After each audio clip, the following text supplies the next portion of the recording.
Hello there.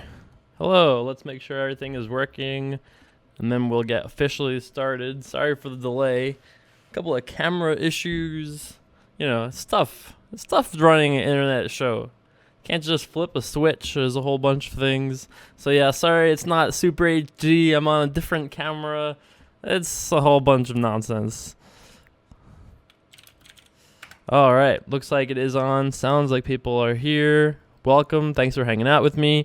I'm going to make a post on Facebook. If you'd like to support that would be sweet. Streaming some MTT action on Ultimate Poker. Got to make Uncle Lorenzo happy, right? Come hang out. All right, so if you don't mind liking, sharing, commenting, tell us how excited you all are. It's not Run It Up 101. It's 109 rather. It's the Sunday Sweat. That's right. The Sunday. That's what that is. All right. Sweet. Hello. What's up, guys? Looks like it's all working. How's everybody doing? What's going on? Yeah, that's right. Yelling worked very well. So we're playing for a quarter of this. A quarter of this is on the Run It Up bankroll, so we're in for $25. Seemed about right. We have like $8.50, and I think $25 sounds about right. What's up, J. Mrs. Platt? I like J. Mrs. Platt more than J. Mr. Splat. If you're watching on Twitch, obviously there are no hole cards, but I will show you guys my cards at the end of the hands, as long as it's not like, super frisky. Actually, I would definitely show if it's super frisky. It's got to be like, super relevant. Otherwise, I'll show you guys at the end of the hands. And if you're watching, if you want to see everything with no hole cards covered, then you can check that out over on YouTube later. What's going on? Hi from Spain. Hey from Las Vegas. Chel Potato Sonnen. Hello. What's going on? Hello. Lots of people here. Hopefully we'll do some work here. Excited to be playing some tournaments. I see your cards. Hello. I hope not. I like the name, but I hope not. Pretty good flop for us. Pre-flop raiser. We are under the gun. Feel the Flow is a high-stakes reg on Ultimate Poker. Played against him against like some 2-4, 5-10. He actually plays pretty high stakes. Don't know this other guy, though. But this is going to be a pretty good flop for us. Hard for this kind of board to connect too well with either of our opponents. What do they have, like pocket fives? That's not too good.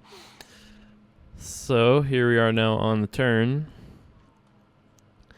I think if the turn card was a card that was like queen, king, or ace, you would be very likely to see me make a bet as pre-flop raiser. Doesn't even matter what I have, just because those are cards that are really good to bet. Thanks. The Los Payos Romanos? Yes, that's what that is. I would definitely be talking about Metamoris a little bit later. This is the life, playing Dark Souls 2 and watching poker. Sounds like a pretty good life, all in all. And gonna have to just fold here with the old ace. Oh, can I show my cards? There we go. Oh, maybe not. Well, Twitch is not letting me move the whole card cover. There we go. I fixed it now. I had ace 10. Ace 10. How did the 5-10 game go the other day? I won like 2,100, something like that. This is a $100 buy-in tournament on ultimatepoker.com. What's up, Zero Dragon? I know, J. Mr. Splat. Why did I leave against Dan? I just didn't feel like playing anymore. I had put 2 or 3 hours in, and then that's it. I just couldn't play anymore. So I have been playing. I have been playing a bunch of poker lately. I played a bunch online. I'm gonna play some more live cash in the next few weeks and stuff. I have a couple good opportunities to play some higher stakes stuff in the next few months. So gonna get back in the grind a little bit. I didn't record that 5-10 cash game, so no, unfortunately, will not be a video. But I just was playing. I just wanted to play. The kid just wanted to play. It was Friday night. I was relaxing. Just wanted to play some 5-10. What's wrong with that? Do I know when the Poker Night in America will air on TV? No, I don't. But they did tell me that one of the things that we had talked about doing with them was allowing them or allowing me to cast the entire session, like pretty low edits, no, let's go look at the background of this goat farmer here. Like just purely like 10 hours of poker and like one mega session, or divided up into little pieces. So they had offered me that. That would be awesome, I think. I had a lot of fun casting the Heartland Poker Tour final table. And I know.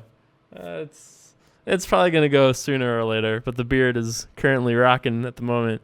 Bearded up. Let's change the name of this here. Oh, it looks like the name is correct on... Oh, I don't know. I never could figure out why Twitch sometimes lets me edit statuses and sometimes it doesn't. I feel like I ask nicely and it just doesn't listen. Maybe now? No. Can't edit the status, so sorry. Oh, Husky Mudkips, what's going on? This is a $100 buy-in tournament on ultimatepoker.com. 10,000 guaranteed. First place will be about $2,100, and we're playing for about a quarter of it, exactly a quarter of it. So $25 buy-in for us on Run It Up. The rest of it, maybe I'll give away to you guys. I got 75% to give away to the fans. You know, Jay Carver After Dark. Yes, that's right. That's right. I would love to go back through to look at live tells and stuff. Denny number 1 says it would be good to look at live tells. Yeah, I mean, not just for them, but for me. I would love to just go through and just be like, oh, that's interesting. I didn't notice that I did that when I turned the set. Not that I turned the set too often, but just saying. Oh, that's weird. All right, it looks better. I don't think you'll see me commentating the World Series of Poker anytime recently or anytime soon. You know, we're competitors. The World Series and Uncle Lorenzo don't get along too well. Haven't played much Hearthstone. Have played a little bit. The ad for this channel was Diablo 3. That's good. I actually already beat the expansion. I got a hardcore 70 already. My monk did work. And but mostly moved on, I gotta say. Sup, Bobby K? Bobby K, what happened to your wrist? I saw on Facebook. It's sad times. I don't know what you're doing out there, kid. Who do I have? John Jones versus Glover Teixeira. Glover Teixeira hasn't beat a top 10 opponent. Like, I feel like John Jones is so much better than number 3 to number 10, and he hasn't even beaten top 10 guys. So I feel like John Jones is going to just crush Glover. Like, I just feel like there's just no way. How does he stop the wrestling? And I think it's pretty impossible. Why no small buy-in big MTTs for Run It Up? That would be sweet. There aren't a ton of them. But I do plan on doing more MTT videos, MTT streams, and there's a nightly $50 tournament every day. So I was thinking about using that as a good place to farm some money. How can you stream? How can you study when Jay Carver is streaming? It's impossible. Impossible. Machida versus Weidman, that's going to be an awesome fight. Actually looking forward to that. I think it's actually a much tougher fight for Weidman than the Vitor fight was. The Vitor fight, I think, was substantially... easier, because I just think like Machida's style was just matches up better against Chris's. But the buy-in for this tourney is $100. I guess I should stop saying that. I should if only I could edit the title here, I could say that. But it's a $100 buy-in. I appreciate that. Watching me all the time. Thank you. It sounds, you know. Hey Jay Carver, I watch you all the time. Oh. Thank you nonetheless. I'm probably going to stream for a minimum of 2 hours or until I win the tournament, whatever is longer. So as long as we're in this tournament, I'll obviously be streaming, and should I bust, I'll probably play till about I think I started a little bit late, so we'll say 8:30, so 2 hours from now. So thanks for hanging out, Likeable Cookie. L2 Ed Bullfighter. L2 Ed, learn to Ed. Sorry, I don't know. Do I play Titanfall? No, I bought it. I bought it the second it came out. Played one game and said it's not for me. It's just like Call of Duty all over again. It's just too. I don't know. I feel like it's just not. It's not for me. It's too fast. It's not. I don't feel like I know what's going on. I don't know. I'm not really a big fan of. Oh, just set overset. No big deal. I don't know. Not a big fan. A quarter of this is on the Run It Up bankroll, so $25 of this on the Run It Up bankroll. Any news on me playing the big one for one drop? No big news for the big one for one drop yet.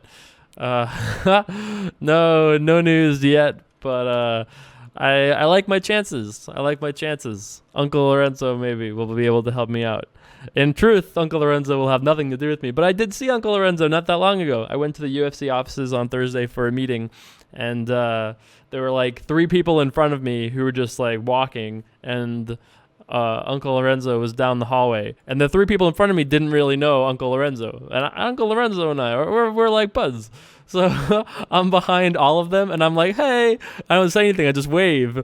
And so Lorenzo waves, and then the 3 people in front of me all wave, thinking that they're the ones being waved to. But no.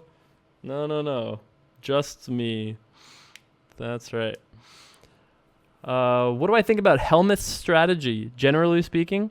I think Helmuth actually plays pretty well, all in all. His style does really well against amateur players. He really uses his image really well. Like, he always, like, he does very, like, performance-heavy image, right? Like, he'll, like, you know, give the speeches and the talking, and all that stuff is usually formulated. Like, he can definitely be tilting and just clowning around, but he's very often has, like, a construction in what he's doing, and he does really well against amateur players because of it, I think. So I actually think that he does really well in that context. But putting him in like a deep stack cash game, his thought process just isn't really there. But it's not really like he's not trying to compete on that level. You know, like it's hard to say like, oh, Phil Helmuth sucks. Well, he's not trying to play, you know, 500, 1,000 against the sickos. So I think, welcome. First time ever on the live stream. Sup? So yeah, pray. We'll be praying to Helmuth that we win this tournament today, though. That's for sure. Nothing is for show. That is for show. That's all I know. I think everything looks fine. I think it's like the camera's like slightly off, and it's annoying me. The camera that isn't working is slightly off. There we go. All right. So I did that on Thursday. Been busy with a bunch of like poker stuff. Played some cash games the other day. Played some 5-10 online for a little while. I will play some cash here if we don't happen to win this tournament. But we're gonna just win the tournament. Wouldn't that make sense? Who is next run-it-up guest? I don't know. Who do you guys want to see as next run-it-up guest? I would love to see. I mean, I have a list of people that I would love to see, but I don't have anybody I think set for like the next couple of days. But I think most people are like out of Vegas because most things are going on. Like there's a tournament in Florida next week. There's a tournament in Borgata the week after that. So there's a bunch of good stuff on the road. Obama. The day that Run It Up gets Obama on the show, I don't know what to say about that. That seems unlikely. I'd love to have Ike on the show. I think Ike could be a great guest. Mattisau, I would again love to have Mattisau on the show. I don't know, it would be very interesting. I feel like I wouldn't get a word in edgewise. When I was playing in the TV cash game, one of the producers made a comment to somebody else that I knew that I had brought there with me, and he was like, "Man, you know, Jason's not talking too much," and it was just, you know, Gavin Smith, Matt Glantz, and David Baker and Tom Schneider just like screaming for 6 hours. Like I couldn't talk over that. I just had no. How do you compete with them? Galfond, I would love to make Galfond on there. John Robert, sorry, Husky Mudkips. I don't think John Robert is ever coming on Run It Up. He just hates me too much. I don't know. I feel like he hates me. Maybe I'm wrong, but I feel like he hates me. Ike would be great. I would love to have Ike on the show. I'd love to have Negreanu on the show, of course, but that's a little bit tougher. I don't know if that's a for sure thing. Maybe for my birthday. My birthday is only like 15 days away. Maybe for my birthday we'll make that happen. Dario. That would be great. I'd love to have Dario, Vanessa, Phil Locke. Yep, these are all great ideas of people. I don't think we'll ever see Doyle on my show. Sorry. Again, just saying, don't think we'll see the Doyle Brunson. Hail from Poland. Welcome. Welcome. What do I think about Ukraine? I don't think I should talk about European politics on Run It Up. Sorry. I love my Europeans, but I don't think it's my place to really say anything. Where did Dario Minieri go? I don't know, really. Maybe he's lost. Maybe we should find him. I don't know. I think he's just in Italy. He's doing his thing. I don't know. I just feel like he's off in Italy playing on Italia. I don't know. Who knows what's going on? Man, remember the days when 200, 400 wasn't the biggest game running on the internet? I miss those days. Sup, Kamikaze? Shout out to Alberta. Shout out. Thanks for hanging out with us. Kidnap Isildur. I would love to have Isildur on the show, but again, doesn't come to Vegas too often. Maybe during the summer. I actually have a lot of hopes during the World Series that there'll be like a bunch of cool people that will come hang out with me. All 100 of the guys have run it up. I'll be like, hey, Victor, why don't you come over? We're listening to some Love Fool by the Cardigans. We'll eat some fish. How's that sound, Isildur? Yeah, it's good, but I don't talk. Okay, you can just play. That would be fine. Let Isildur come play. We'll just sit and talk to him. That would be great. We'll learn a lot. I would be happy to do that. Oh, thank you. You can hang out with me during the World Series, says Likeable Cookie. Well, Likeable Cookies seems fine. The German Sickos, that also sounds like good people to have on the show. I don't know if that's flirting. Come on. That's just how I talk to Isildur. We just talk like that. I don't know. Am I coming down to the Seminole Hard Rock to play in the main event? I am not planning on it, but anything can happen. I mean, it's not for like another 10 days, right? Us poker players don't plan things out more than 2 days in advance. So 2 days before the tournament, I'll look and see if I can still get a hotel down there, and I probably can't, because I feel like that place in April is always just like insane and impossible to get a hotel. So probably not, but yeah. Why can't Antonio commentate WSOP? Well, I'm not sure if he will be anymore now that he's a ultimate cat. But I don't know. Maybe he won't be, or maybe they just don't care.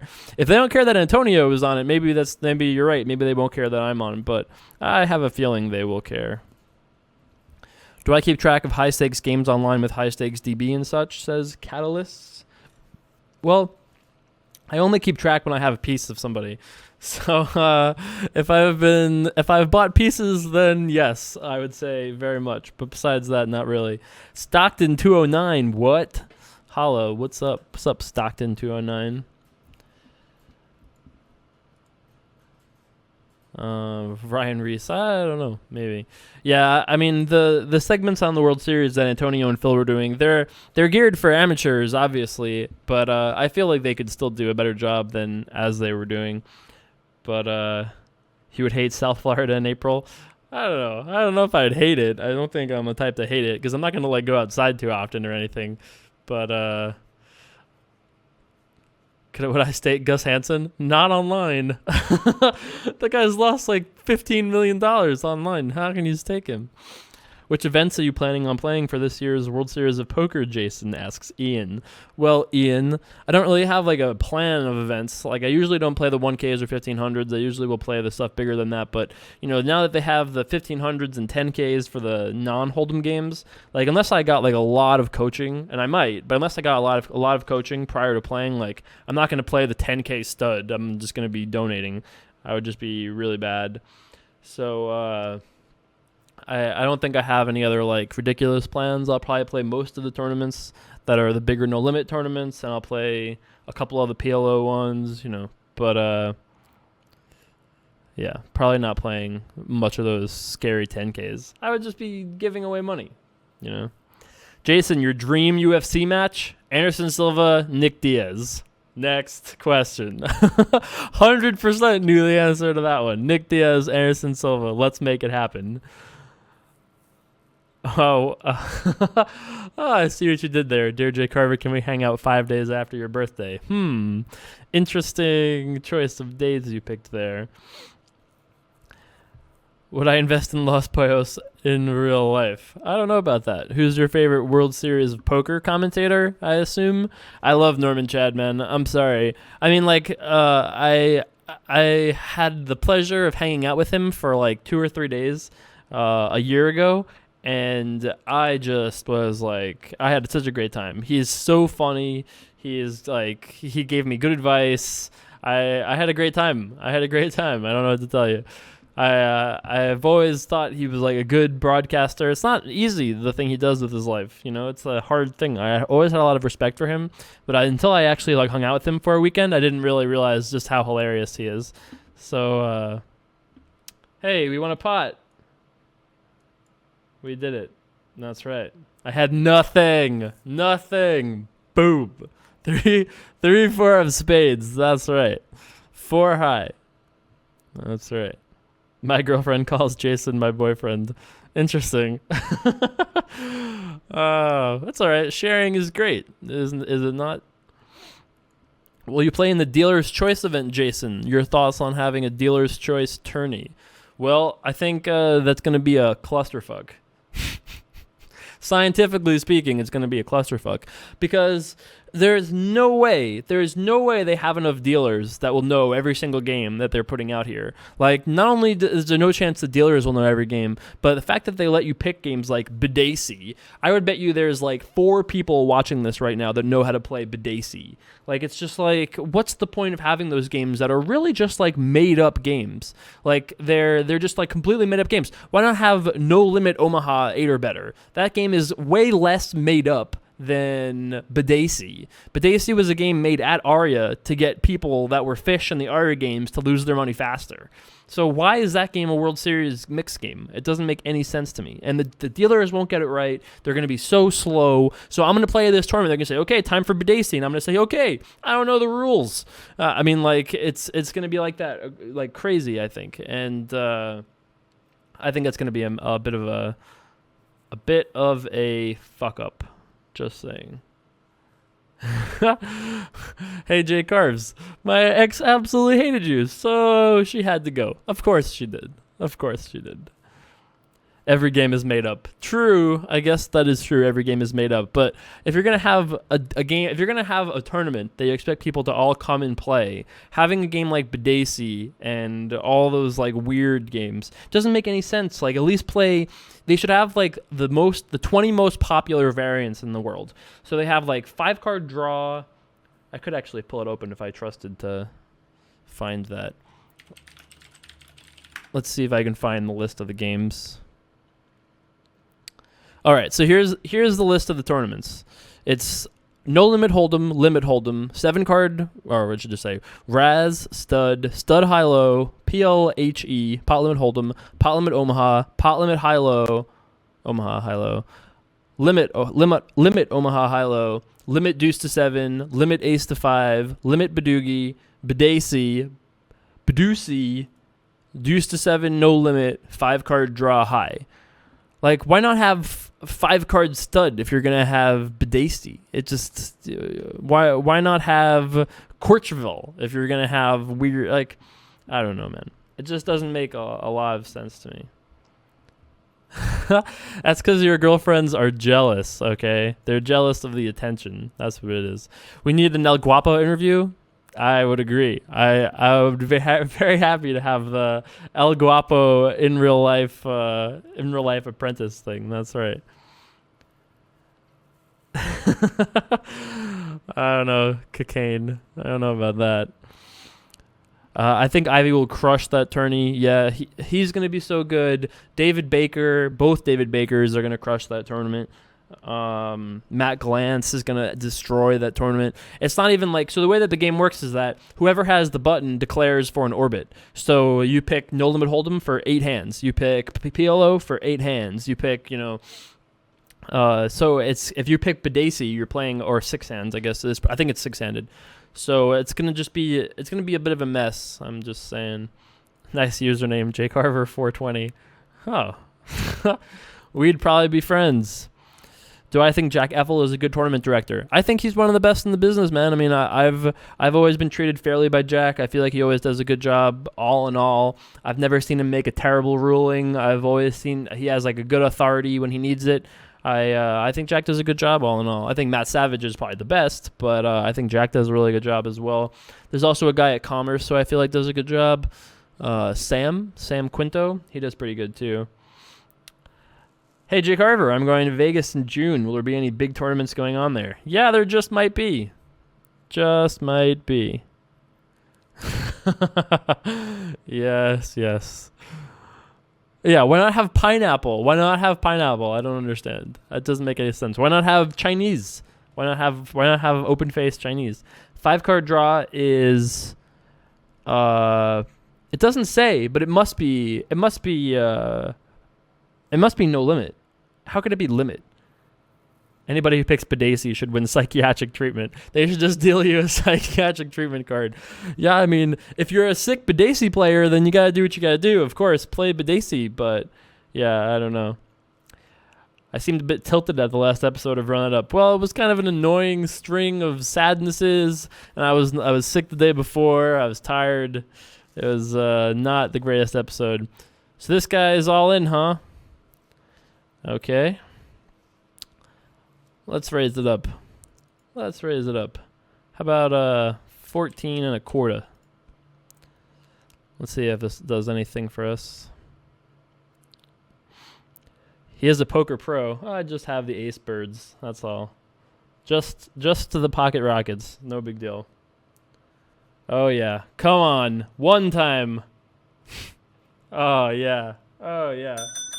Oh yeah. 450 chips twice headed our way. That's right. The little mini claw. Oops, I did the wrong camera. Cause now it's a long story. But hey, look, there we go. I wasn't really that tilted, but it's like really funny how much more money that I can win and lose outside of Run It Up, and it just doesn't impact me the same as like losing on Run It Up money.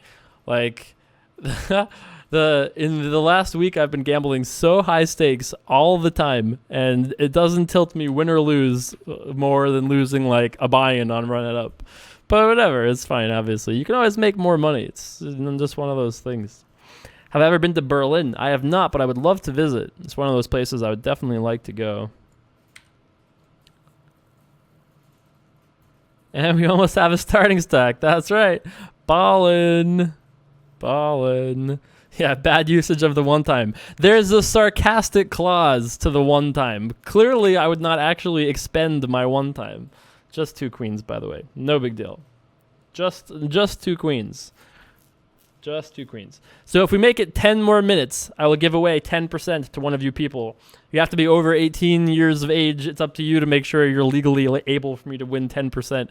But if I win 10%, I will happily send you 10% on PayPal. So I'm going to figure out how I'm going to have to do this thing. I think we'll have to do like some sort of like a lottery thing, or what did we use last time for the lottery thing? I don't remember. Does Zanbot let me do... Let's see if I can, let's see if we can find this out here. All right, let's see if you're on, I guess. That should be the first step. Oh yeah, here we go.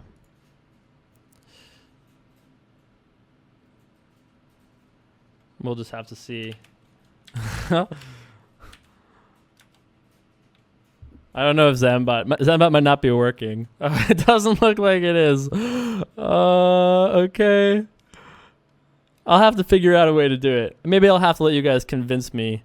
I don't know. We'll figure. You don't have to type Raffle. It's not a thing that works just yet. But hey, maybe I'll figure that out while we're on break. So we're going on break in 10 minutes. If I'm still in the tournament at that point, I'll spend the break time answering questions, and I'll spend that time answering questions and trying to get the raffle to work. But I know there's an extension, but I don't know if I have it installed on this computer. My life is so hard. Ask a question, best answer wins. I could do that.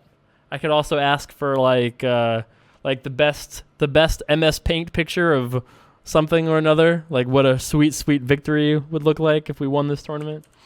I don't know. I gotta figure that out. I don't think Zanbot is on, because he would be talking if so. But all right, I guess we're not winning those chips. Ask us a question and the right answer wins, says Apple from Florida. Wow. Thanks, Mephisto HDTV. That is so beautiful. I am crying. Single tier. Tony Claw Reno Photoshops. There you go. Cake Eater 12 would like to know, what's the buy-in for this tourney? It's $100, and we're putting a quarter of that on the Run It Up bankroll. So I've got a quarter, and I'm going to give away some of that. To you guys because don't know why not. If you're still in Nevada, by the way, you can register for this tournament for the next 10 minutes. That would be sweet. Hey, Les Miz. Sup? Oh, you call me Cake Carver. I guess I shouldn't care about what your name is if you call me Cake Carver. J. Carvio, that Dan O'Brien Run It Up was the best. See what happens when you let a real player take over the reins. Hey, I can't say nothing. Dan came in, he shoved people around, he did his thing, he ignored most of you guys on Twitch. Pretty brutally ignored almost every question. But hey, he won money, so there's that. What's up, VRAB? Oh, nice. Just ate an edible for the first time in a while and playing on Ultimate Poker and other sites in Jersey. GLTU too. Ultimate Poker not available in California. Got to be within the borders of Nevada or New Jersey to play with us. And you can only play with me if you're in Nevada. Looks like Will Reynolds joins the arena. The next contestant. Yeah, Dan Overbet shoved like 4 times that video. At least 3 of the times, a couple of the times I was like, okay, I don't hate it. But at least one of the times I was like, my God. My God. But it worked out every time. He did it right. Yeah, he took, Ben Hester saying that Dan took his time telling the bad beat stories. Well, we tried to do like a highlight from Dan telling the story, and it was 13 minutes long, edited. It was 13 minutes long. So that's not coming out, unfortunately. We abandoned that idea. Dan hasn't made his own Twitch, but he was on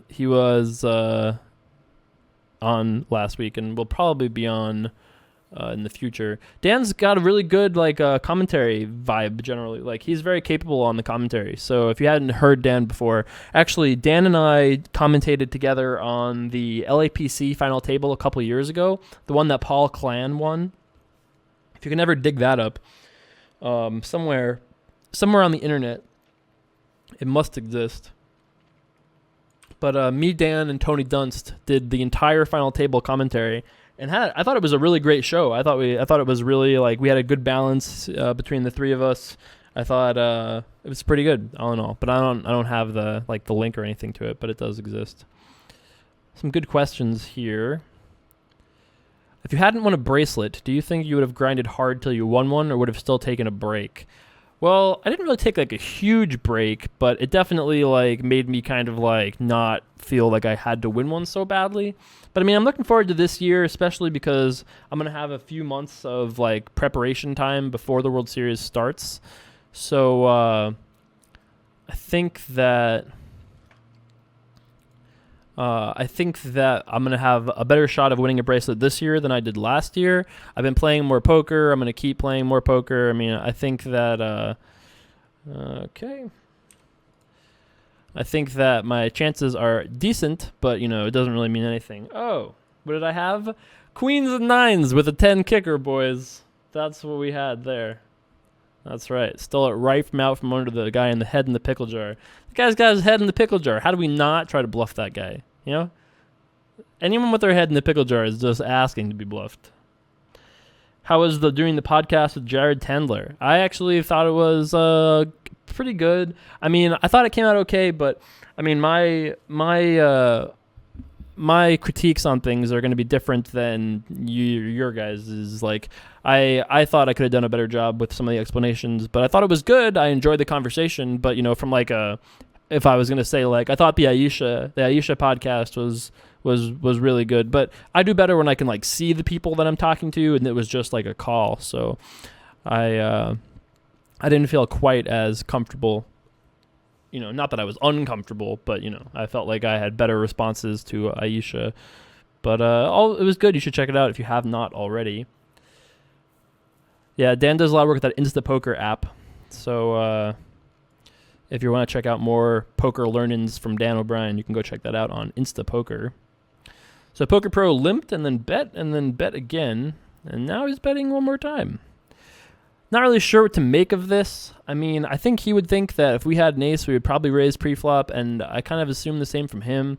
I have a king, so I beat everything except for aces, and I'm not really sure how many aces he's going to limp, and then, bet makes sense if he does have it. We're getting 3-1. I think he can expect us to fold here often enough that I'm going to hope we win with our king.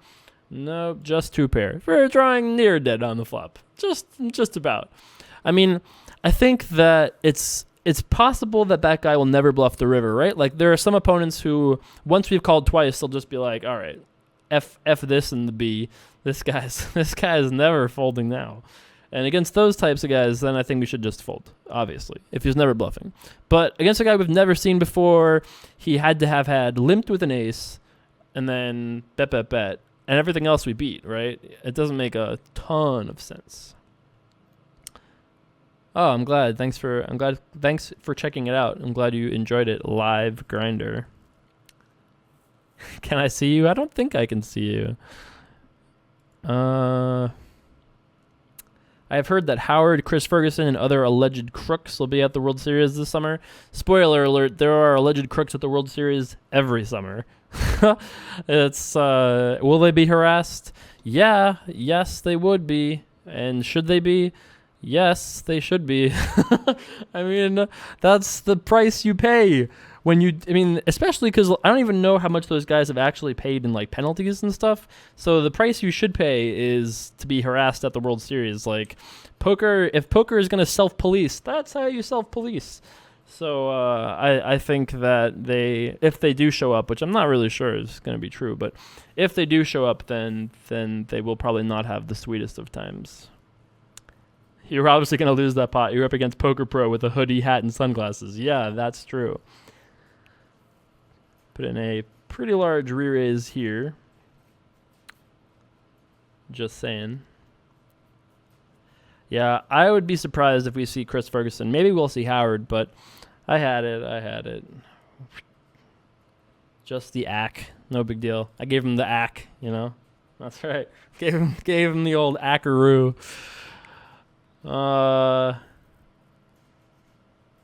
When you go broke in about 20 minutes, you're going to play a cash game? I sure am.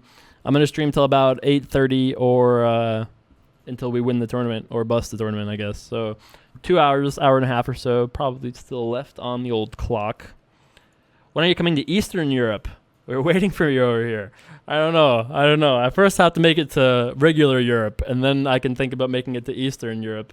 For the time being, I have no huge plans to go to Europe, I guess, in the short term. But I'm probably going to head over to at least do EPT London at the end of the year. I might do. I don't think I'm going to do Monte Carlo this year, but I will probably do more of the EPTs later this fall, and hopefully I get to hang out with some of you guys then.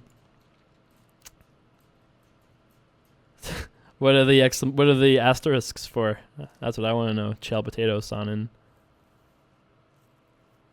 Yeah. The buy-in for this tourney is $100. $100. Any plans on playing the one drop? I'm planning on thinking about playing the one drop. That's the best I can tell you. There were some more good questions that I scrolled through. When you traveled a lot, did you usually have set hotel roommates, or was it always random? I only really roomed with the same people. I had a couple of really close friends that I traveled with. I don't think you guys know any of them. And then Vivek, some of you guys might know Vivek. He won the Borgata like 5 years ago. So it was usually a couple of those guys. But yeah. If I put you into the one drop, what percent would I get? 92%? If you wanted to put me in the one drop for an 8% free roll for me, I would definitely listen to that. That seems like a fine deal. Dan still does live streams for WPT. I don't know if he still does, but I think that he might. Am I right in thinking that you got second in a World Series event the year before you won the bracelet? How did that feel? I don't think it was the year before. I think that my World Series timeline goes when I was 21. I bricked entirely. I still had a girlfriend back then. Okay, so it was it was a hard summer for me. It was actually like a long, crazy story where this girl just made up a bunch of crazy stories and like insane, crazy stories. Literally insane, crazy stories. Horrible things that she claimed happened to her that never did, and it was just not a good summer for focus. And then. That was the first summer, and that didn't work out too well for me. And the second summer, I had a second and a fifth. And then the third summer, I had a third and a fourth. And then the fourth summer, I just shipped it. Ain't no thing. Just shipped it all. The old Bankerino. That's right. No big deal. Jason, we want that Run It Up forum. I know. I'm sorry. I've been cracking my whip as harshly as I can crack the whip. But if you don't want to just live by yourself out there, we at least have the Run It Up chat room on IRC. If you want to come hang out there, we're on Sin IRC 24/7, just talking about poker, gaming, and nonsense. I've been playing Smite. I've been playing Smite. I've been playing League of Legends, obviously. Diablo 3. So you want to come hang out, play some games, talk poker, you can come hang out in channel Run It Up on Sin IRC. That's right, likable cookie. That's exactly right. Jason, how old were you when you decided to take poker seriously? I was 16. I was 16 when I started playing poker. And I probably, like, when I became, like, professional, I don't know, what was I, 20, 21, 20? I was probably, like, 20 or 19 when I actually, like, turned pro. I dropped out of college, so that's probably it. Merch is coming. It's going to be beautiful. It's going to be beautiful. Imagine this world that we're going to live in shortly. Very shortly. Not yet, but, dude, imagine this world. You're going to go to Amazon.com/runitup. You're going to get to literally buy whatever you want from Amazon, and they will just send it to you. You won't have to ask me, because you know I'm not good for shit. So you'll have to ask me literally nothing, and you can just get things sent to your house. It'll be amazing. That's the world that we will live in eventually. Sooner than you might think, actually. Tell Greytorp to start goofing off. Yeah, I know. Quit goofing off. Yeah. I know. That's the world that we're living in. Don't worry, guys. Merch is coming early Feb 2015. No, it's going to be sooner than that. I'm sorry. I'm really bad with, I don't know. I'm bad with a lot of things, but balance and time management is apparently one of them. You know, I get caught up in things, and I don't know. I have to get better at that. Amazon J. Carver sending things to your house. Not free things, but things nonetheless. That is true. Haven't played on Stars in a long time. Happily Ultimate Poker Pro'd at the moment. That's right. Greytorp finally put some thumbnails together. I know. We got to crack the whip, Husky Mudkips. You know? The whip needs to be cracked. None of this laziness nonsense. Only my job should be to be lazy. Gamble Row, thinking about it here on the river. I mean, this is definitely a card that's better for our opponent than it is for us. You know, we don't have flushes too often that would check back on turn. We lose to Jack 10.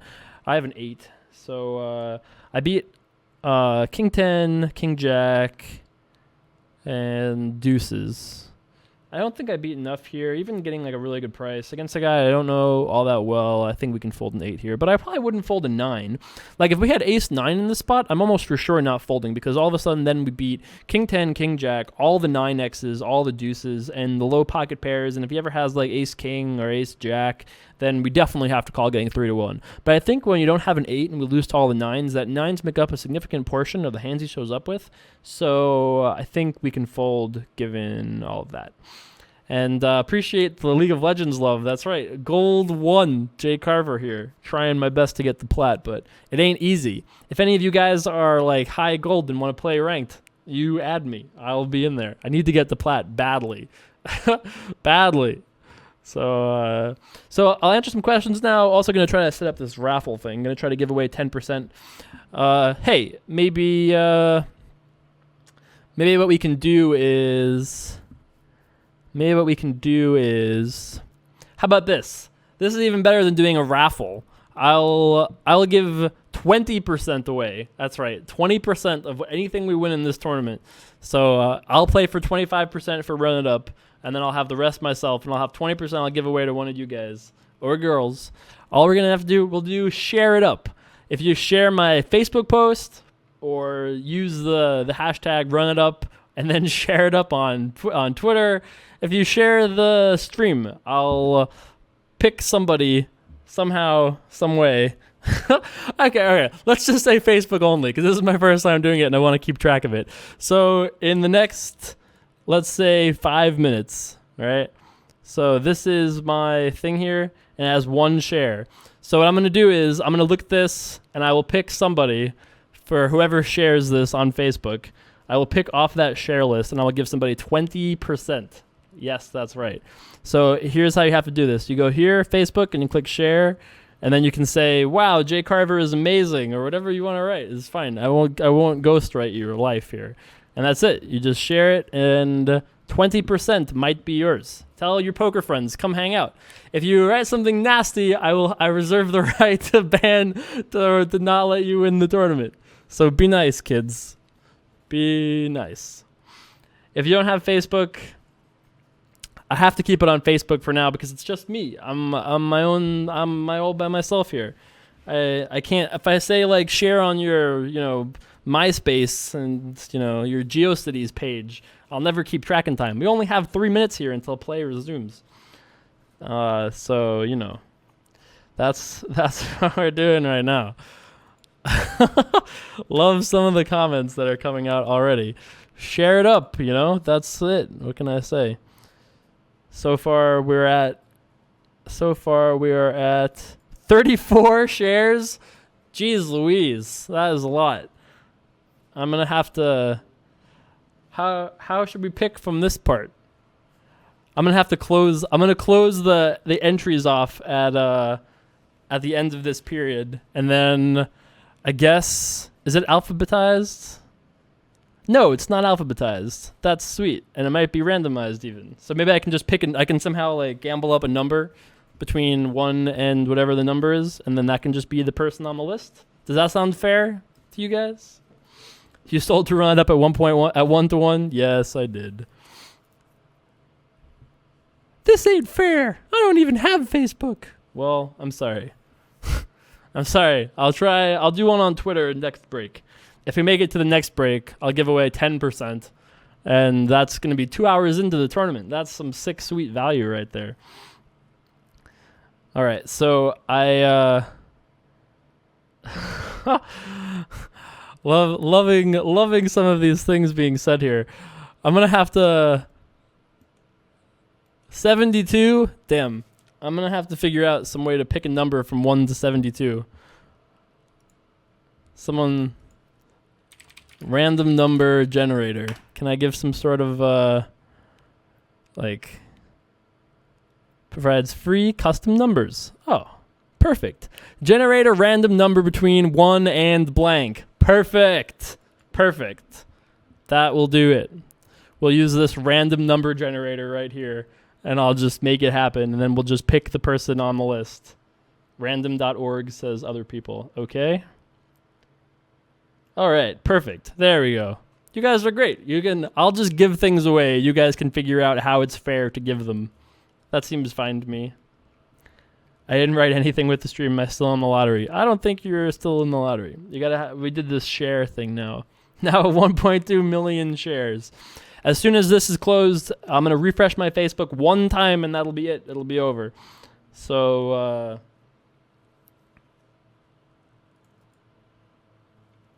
is it? I don't think it's in the order of shared. But it doesn't even matter. Even if it is in the order of shared, the number is still random, so it doesn't make a difference. So, right? No, it doesn't matter. What does it matter? If it's in the order, as long as the number generator is shared, we have a pool to pick from, and that's it. I'll do one refresh, and that's it. All right, this is it. You have your last second of doing it. All right, so just so you guys know, I'm not rigging this now.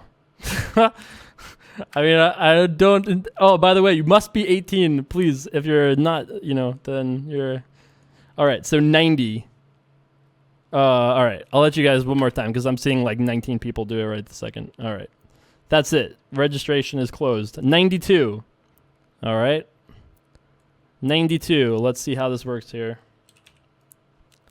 47. 47 is our winner here. All right, let's see who 47 is. I'm going to have to count 47 spots down. Okay, sure. That's going to be easy enough, right? All right. 1, 2, 3, 4, 5, 6, 7, 8, 9, 10, 11, 12. Oh my God, this was a bad idea. 13, 14, 15.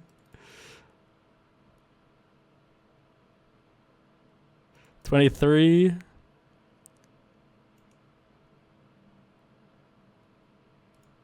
30.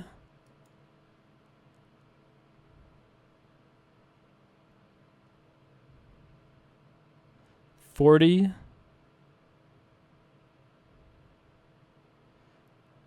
47. Will Jackson Butcher the Third. I'm pretty sure that was right. Or it was close enough to random that it must have been right. All right, there we go. We did it. 47 to Will Jackson Butcher the Third. Hopefully you're over the age of 18 and I'm not going to prison for violating gambling laws. Counting with Jay Carver, that's right. Count it up. That's right. It really can't be rigged because you guys just saw how I did it. So it can't be rigged. Maybe it wasn't the most efficient giveaway ever, but we'll have to just improve from here. It'll just only get better. James the Bear, you were very close. You were like 2 off. So that's it. I don't know who you are, but hopefully you're a real person and in the stream right now. Count it up with Jay Carver. That's right. Florida all over again. That's right. The George Bush of poker. That's right. I go from being the Negreanu to the George Bush of poker in like a week. That was a quick decline. All right. So now hopefully we... At least it's not as bad as that contest that I did where I was like, all right, guys, guess what I have and I'll give you a poster. And then I miswrote the hand and nobody guessed it right because I could never have had the hand that I actually had given that I messed up the board. And so at least this seems in like the ballpark of fair, which, oh, J Carver 420 has a picture for me. Oh. Well done. Interesting. All right, I'll give you a little bit of attention because it was Dan O'Brien in a cage crying, getting pissed on by Hi Jay Carver. I mean, I give you credit for creating a lovely image with your name. That's right. Hey, I got people that were really upset and really upset about giveaways that they haven't won in the past. When we did the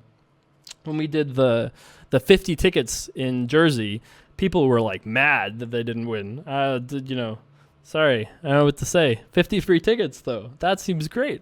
But so I have no idea really who. I have no idea really, but I guess Will Jackson Butcher wins. That's right. Congratulations, sir. Well, hopefully we'll win this together now. We'll run it up together. And when we get to the cash game section of this, which hopefully will never happen, but when it does happen, if it does happen, then we'll do some cash game giveaways as well. I have posters and stuff. If you haven't got a poster from me that I've promised you, every one of them should have gone out by Friday. So if you don't get them by the end of this week, then send me a message somewhere and I'll make sure you get it. Probably email is probably best, dearjcarver@gmail.com. But I counted from the top. No, I knew I was counting from the top from the beginning. I knew I was, that was part of my, I was clearly counting from the top from the start. So that is that. I'm just glad it wasn't like 88. Welcome, first stream ever, Neilio. Thanks for all the shares, guys. That was awesome. Appreciate all the nice things and such. James Crockett, so close, just one off. I should have given like 5% to the people that were next to the person. That would have been nice of me. Sorry, guys. I'm a fish, I don't know. What am I supposed to say? I don't know what to say about that. Tell your wife, leave me alone. Or I guess you can hear me, so that's fine. Man, this kills me. I'm getting like 13-1. My hand must have been pretty bad. Can I please have a poster? You'll be able to buy posters for so cheap so soon. Don't worry about it. I do have posters that I might give away, but I need to find a better way to do this than to just, the way that I'm doing them, because apparently the way that I'm doing them is not the most efficient way. Next time, make it a raffle. I could do that. Where's that Chrome Twitch add-on we were talking about? The giveaway. I thought I had it installed, but it didn't look like I did. Oh, I see. So in the actual Twitch chat itself, there's a giveaway button. Is that true? I don't know. Twitch is hard, man. Yeah, I don't know about that. I'm by myself today, so if I had Greytorp here, I would just say, Greytorp, figure it out, and then he would do it. But I'm by myself. Sunday, 6 p.m., 7 p.m. I don't have a support crew.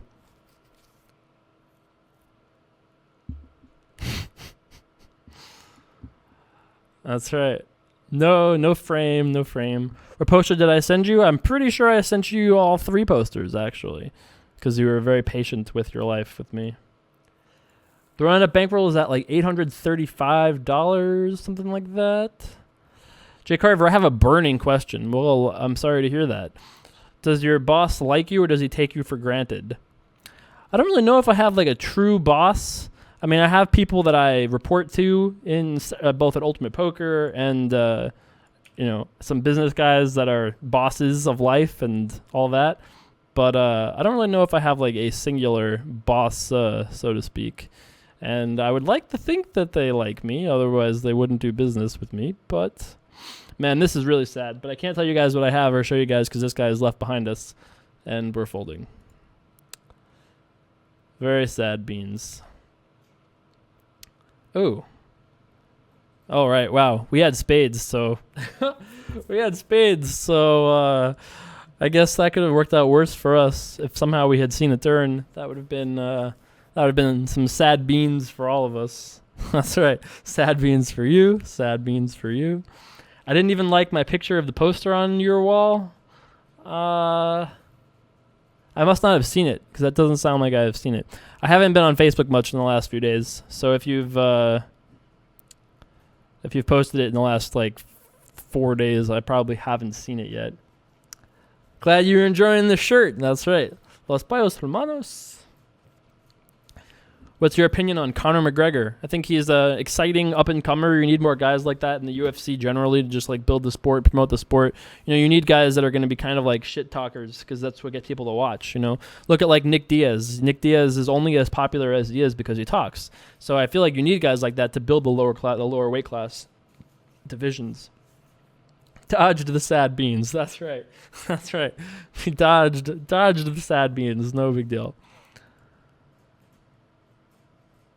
We never see Control-Alt-Delete anymore. Have you noticed? Yeah, Control-Delete moved to Jersey, so he's out of our marshmallow pit over here in Nevada. What drinks did I have the other night? I don't drink very masculine drinks. Okay, I drink Malibu Bay Breezes. Malibu Bay Breezes fuel the evening as they tend to do. What's your opinion on Dan Blazarian? Dan Blazarian has the best Instagram in poker and maybe the best Instagram in Instagram. As far as a human being goes, I don't really know much about him. I know a little bit about him. I have a lot of friends that are friends with him or have played with him at least.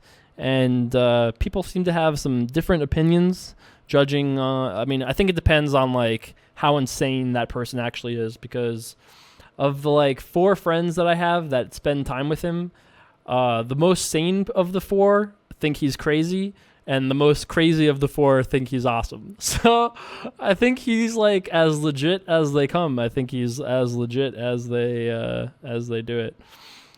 How was that jiu-jitsu match the other day? That's right. It was a Metamoris pro jiu-jitsu match on the internet live stream. I actually really enjoyed it, man. I don't know if you guys saw it, but the main event was great.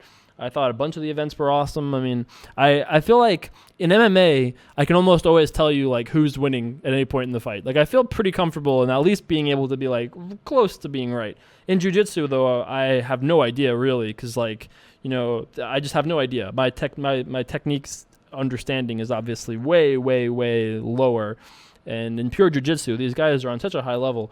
I mean, I would like to see more of that like high level jiu-jitsu stuff come into MMA. Somebody made a point and said that because Metamoris is submission only, so there's no points. It's you either win or you don't. I think that I like the idea of doing a 5-minute overtime that ends in a winner. Because if you didn't have that, then I think people want to see winners and losers. Otherwise, I just think that's what's up with the Jesus in a can. It's a head in a pickle jar, actually, but it does look like Jesus in a can, slightly, I suppose. I guess we're folding here. Our hand is pretty good, but not good enough to call. You can see on YouTube. I'll not say yet on Twitch in case he's watching, and he knows we're folding hands like that. So, but we had a good hand, but not a great hand. How often do you do these live streams? Are they at random? They are kind of at random, but if you guys enjoyed this idea of doing like a 6 p.m. stream every Sunday, I would do this every Sunday that I can. I can't do it every Sunday because I'm just not always in town. But if you guys like this idea, I'll definitely do this every Sunday. If I get better at poker, like make me as cool as you. I don't know if poker will help you in the coolness regard. It definitely did not help me. It did not help me. Did I hear about Hoist Gracie threatening Eddie Bravo backstage? No, I did not hear that. It was 120-minute. It was 120-minute round for those of you that asked. When you were asking Dan O'Brien about injuries, were you probing to see if the fight was on the horizon? I was actually really expecting him to talk about that, or for have one of you guys bring it up, but nobody seemed to bring it up, or Dan just didn't ever talk to you guys, so he just didn't even see. But yeah, I don't know. I would be down. He's the one that's not as down. And the more MMA-y, the better. Like, if it's straight up boxing, I think Dan is well, I don't think he's a favorite, but I think Dan is, got less to worry about. But once you add, wrestling in and jiu-jitsu, and the more MMA elements you add to it, the less of a favorite Dan becomes, or the less of an edge Dan even has. Because, Dan has no knees. Dan has had, 3 knee surgeries on both knees. Nobody that has 3 knee surgeries and has never wrestled in their life can stop a double leg, right? I mean, I think so. I guess that's why we're betting here. 3 a.m. here in England. You're one of those, steady. That's not the word I'm looking for. You're a, indomitable run-it-up warrior. That's right. Can I rebuy? No. I don't think they'll let me rebuy. I can try to rebuy. Don't think they'll let me. I'm not big into soccer. Sorry. Jason, how about a shirtless and high stream? I don't think that will be happening anytime soon. Jason, have you ever seen The Following? Is that relatively crappy show on Fox? Because I saw some of it and then I gave up on it. Couldn't do it. Verdum versus Brown. I think Travis Brown is a beast, man. I think Travis Brown is going to get it done. Fabricio Verdum is good, obviously. I think he's a great competitor and all those other things people like to say about fighters, but I think Travis Brown is just too vicious. Too vicious, trains out of too good of a camp, has too many tools, and Fabricio Verdum is, what are you going to do, outstrike Travis Brown? I don't think so. He's obviously a bigger threat on the ground than Travis Brown, but I don't think he's going to be able to take Travis Brown to the ground, get into a dominant position, and then submit him? I don't know, man. I don't think that happens very often. I mean, it definitely happens some percentage of the time, but I don't think it happens that often. Have you ever seen Comedy Bang Bang? Nope. You ever played 4 tournaments at once and final tabled all of them? Don't think so. The Following is that show with, was it Dennis... Is that the one with Dennis Leary or whatever his name is? Is that one? It's the guy who was Caesar in Rome, right? Isn't he the bad guy? Are you all set for the fight between Chael and Vanderlei on Tough? It's on this coming episode. Is that the one today that comes out, Sean? Because if that's the one that comes out today, I know I'm watching it. That's for sure. Thanks, Evil Eminem. Appreciate that. Kevin Bacon. Yes, that's right. I was very close. Well, 400 to win 2,600. That's a deal I can't pass up. I mean, I think it would be correct to defend here with a very wide range of hands. I mean, I don't know if there are too many hands I would fold here at all, actually, in the big blind. And now he bets out like half pot. Okay. I'm all in. I'm all in. Pray to Helmuth, people. Pray to Helmuth. So what are we going to have in this spot? Okay, well, let's talk about what we think he has in this spot. He could bet out with hands like 5-6, 7-6, 8-6. He could bet out with hands like 7-8. He could just have a hand like Queen-8, something like that. We're going to have kind of similar hands. Oh, but I got it straight.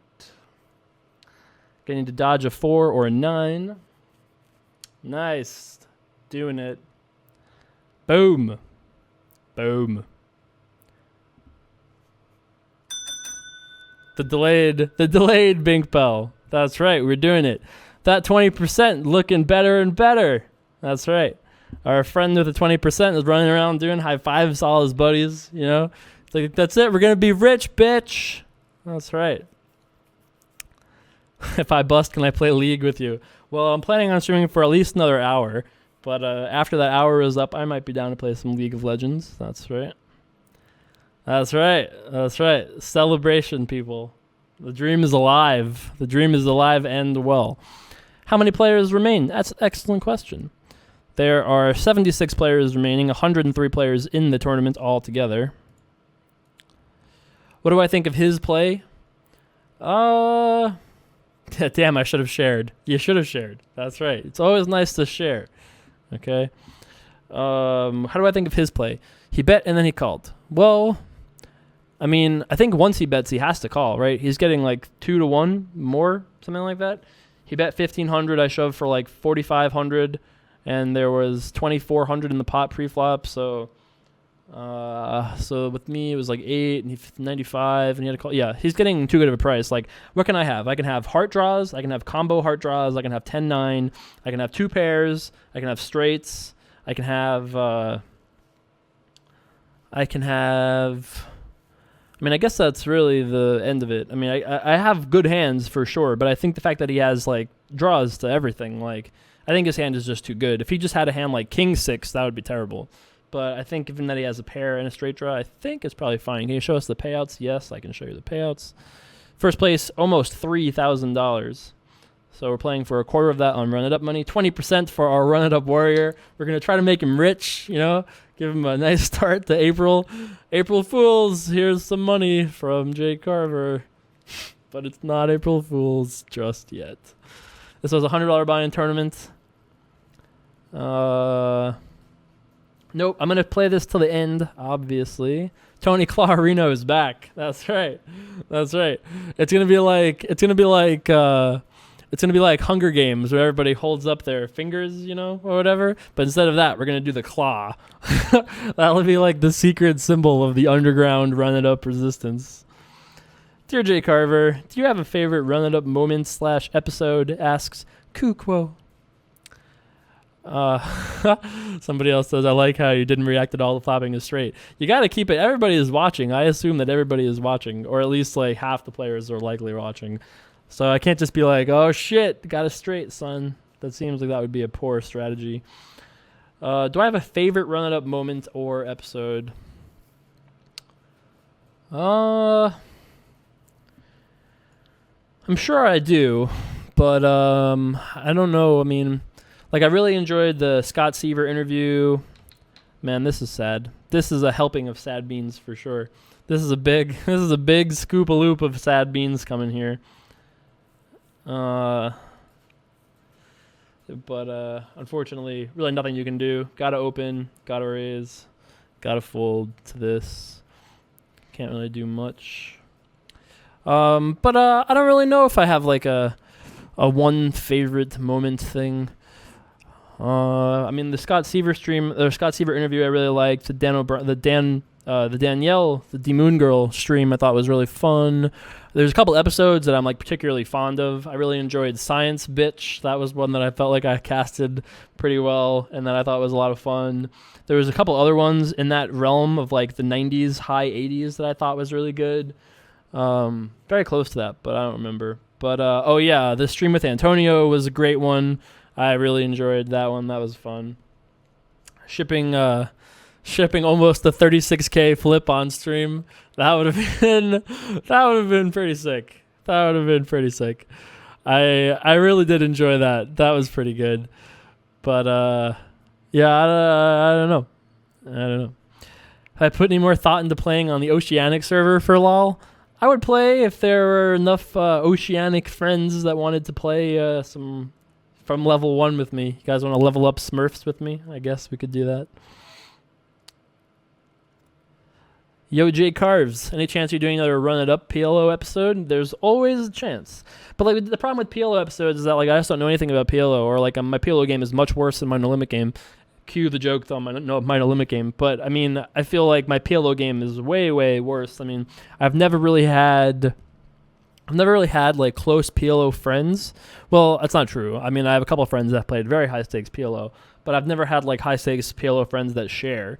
So because of that, like I don't feel like in Hold'em, even if I get the decision wrong, like as far as like don't win the money, I almost always feel like I can at least think through the spot and at least have like close to the right answer, if not like exactly the perfect answer. In PLO, that's definitely not the case. In PLO, it's much more like, well, I putt.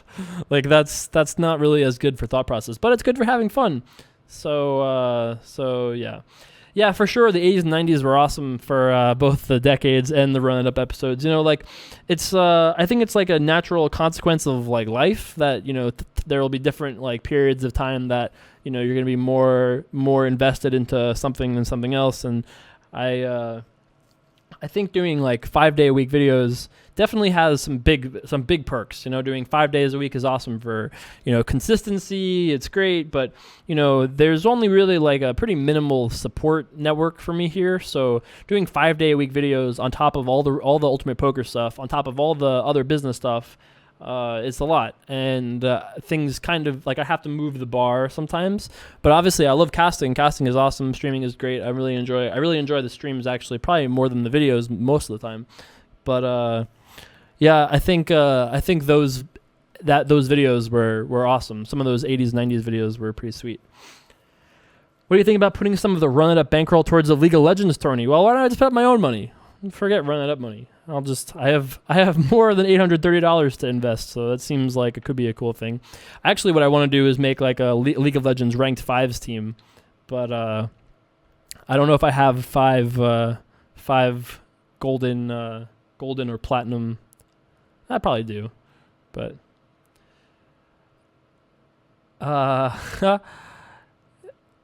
shout out to Poland. There you go. I think that's what you're asking me for.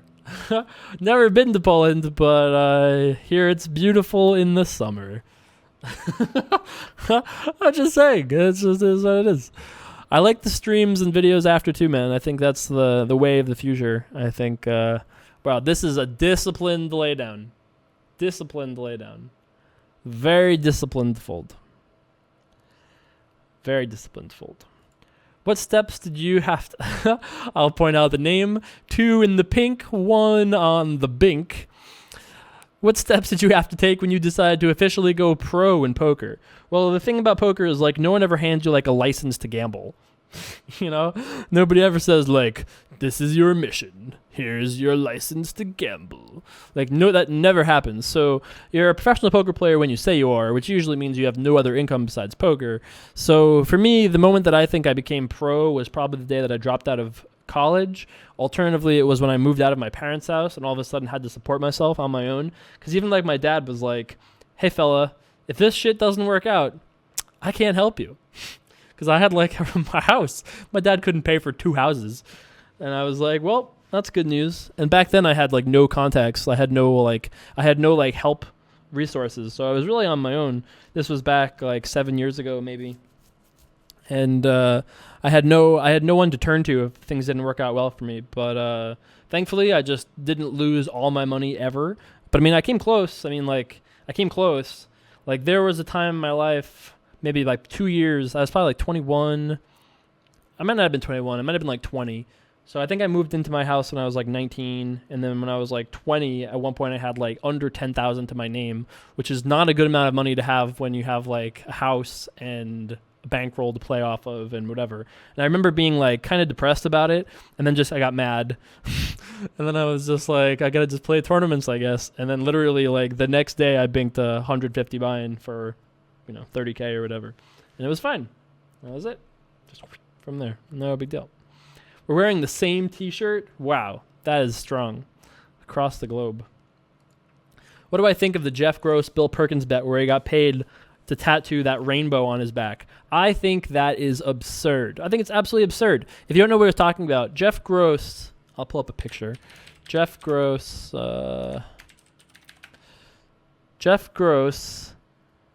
yeah, here you go. Jeff Gross, got this tattoo, this tattoo he got on his neck for an insane amount of money. I mean, it might have been like $250,000 or more. And it's insane. First of all, who cares? Who cares what you tattoo on your neck for $250,000, right? I mean, obviously he's wearing a shirt you can see it on, but you can just wear like high crew necks for your entire life and just rock whatever. Like, it's kind of insane. It's kind of insane. And I think it's like a too much money syndrome thing. I mean, to those guys, especially Perkins, like, I think it's kind of silly. It's too much money syndrome for real. I think it was more than $250,000, to be honest with you. A friend of mine busted a bankroll of 200K. Now he has 2K or something. Yeah, well, that happens quite a lot. I got this in the mail the other day. I meant to put a picture of it on Facebook. Haven't done it yet, though. A little card protector. How do you guys like that? Run it up, drill, and bink bell. Yes, that's right. And then in the back, that's right. Little leprechaun sheriff. I don't know if he's sheriffed, but he's definitely a leprechaun, that's for sure. How cool is that? I got to put some pictures on the internet. Does he have to leave there indefinitely? Yeah, he has to leave it there. It might even be 500K. You're right. Is it offensive? No, it's not offensive. Who cares? Let him do whatever. That's not offensive. What was the main reason you bought a house at 19? Well, because I could. So I did. That was pretty much that. I think you would be where you're at now if you didn't bink empty tees relatively early on. I actually didn't bink empty tees very early on at all, actually. Like, it's a bit of a fallacy that, like, I just, like, ran hot and won a lot of tournaments or something. But I actually played cash games only for years. I played cash games only for probably, like... I played Limit Hold'em at first, right? We talked about this in the Storytime videos. I played Limit Hold'em almost exclusively, and then No Limit Cash, and then, for years, it was all I played. But you have to understand how good the games were back then. Like, I 4-tabled 5-10 and made $100,000 in a month in, like, 2005. Like, crazy. The games were so good, you don't even understand. So that was many years ago. And then I took all that money and started playing tournaments and did terribly. Like, I was playing 10Ks, 5Ks, had all of my own action, didn't know what a swap was, didn't know what a selling pieces was. All I did was just fucking gamble like a degenerate. And I didn't cash a single one. There's not one cash of like those like 10K pluses or even like 5K pluses. There's not literally one cash. And in those like early years in my life, and I was playing them, like I had all my own action.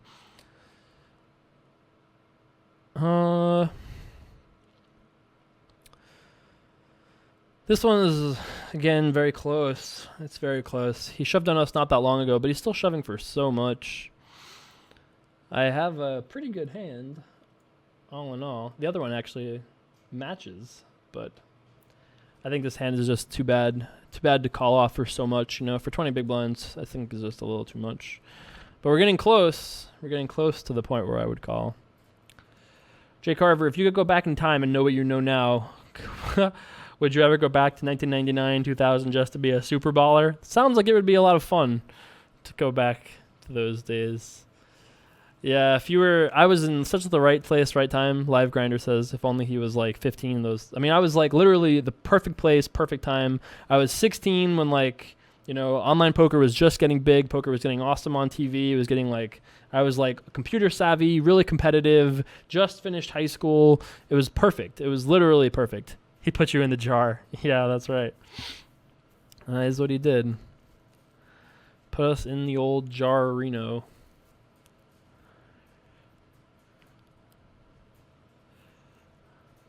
I think against a raise size of this amount, we are going to call a good percentage of the time, but not this time.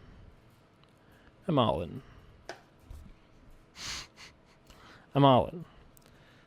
All right. I'll show one to you guys. That's right.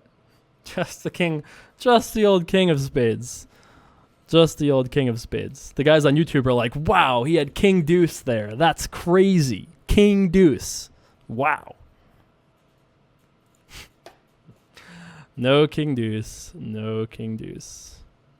For the sake of a $500,000 bet, would you spend 5 years being the opposite sex? That doesn't seem like something you could just opt into. I'm going to be a woman for 5 years. I don't think that's possible. And I definitely wouldn't do it for $500,000. That seems kind of crazy. You know? Just the old king of spades, that's right. I've actually never used a card protector. This is the first one I've ever possessed, is this one that's been sent to me now. So yeah, there's that. By the way, we're peaking, right? Peaking right now, right here, with this exact stack and this exact hand. We're at our peak in the tournament. Raising it up again. 3 in a row for us. That's right. We just don't care. Going after it. Sounded like Scott Seaver. There you go.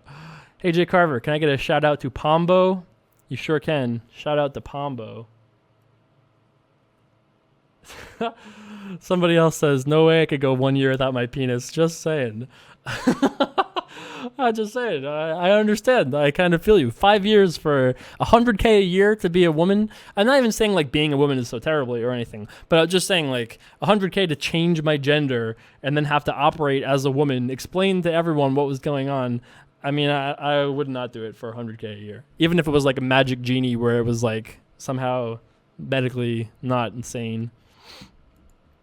How can I make it 1350? I make it a little bit bigger when we get closer to under the gun. You know, I don't think it makes a big difference either way. I could have made it min raise again, but I think it's probably better to make it closer to 1500 than it is to make it a min raise. So, my favorite album ever, I think I gotta say it's that Unplugged Nirvana, MTV Unplugged. That's a pretty amazing album. I also really enjoyed. I really enjoyed Lupe Fiasco's Food and Liquor. That was really good. Some of my favorite songs ever, Lupe Fiasco songs. I think that's about it. 15,000. That's right. You said 500K for 5 years. That's 100K a year in my book, bud. Just saying. You ever had the floor called on a hand you were in and had a crazy ruling not go your way? I sure had one time. The only time I've ever got a warning in a poker tournament, I bluffed the river with 4 high, and he called. And I said, you got it. And then I mucked my hand. And then it was the very first day of the World Series, and they changed their rules so often that I was just okay, hey, floor person. And I called somebody else asked if I had to show, and I said, okay, I'll just call a floor person, and we'll find out. So I call a floor person, and I go, hey, do I have to and it was already too late. He already had taken my cards and mucked them, so the hand was long over. But so people didn't want to know, and it was the first day of the summer, so I was okay, let's call a floor person over and find out.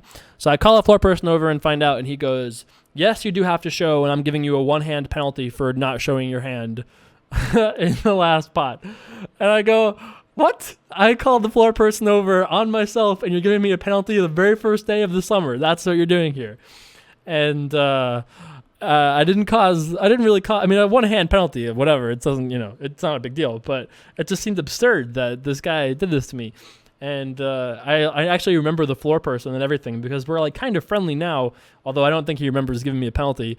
But yeah, I don't really agree with that ruling. I don't think you should give a penalty on when no one cares. It was first hand, That just seemed a little silly. How many players left in the tourney, and what's the average stack? Well, my guess is that there's about 50 left, and average stack is about 20,000. Let's see if that's about right. 62 left and 16,000. So we're only a little bit below average. We've managed to do some work here. Interesting turn check by Will. I really assume he's watching, if anybody is watching at this table, so I don't really want to say too much about it, but you would anticipate that as pre-flop raiser, he's going to bet this turn card a very high percentage of the time, but doesn't here. Checks through, actually. We never win. Don't have a pair.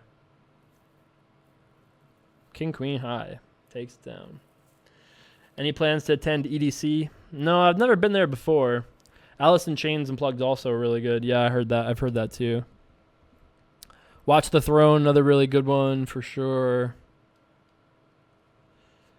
Yeah, I've never been to EDC. It's not really my scene. My scene is like, a library, a really exciting library maybe. I don't know if I even have a scene.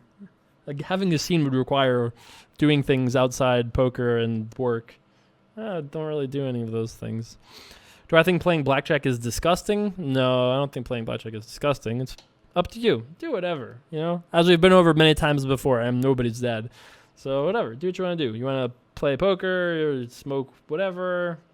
Do whatever. No big deal. I've been looking at making or getting a mini bink bell for a card protector at a live game just to bink it when I win hands. I don't know, man. I feel like that would be annoying for most people. Like, online is obviously fine because none of these guys have to hear me. But if I lost to somebody in real live poker and they were like, "We did it! Sure did! Ring the bink bell!" Like, come on. Get the fuck out of here. Like, that's pretty clowny, bro. Bruh. Have I ever seen the show Game of Arms? No, I have not.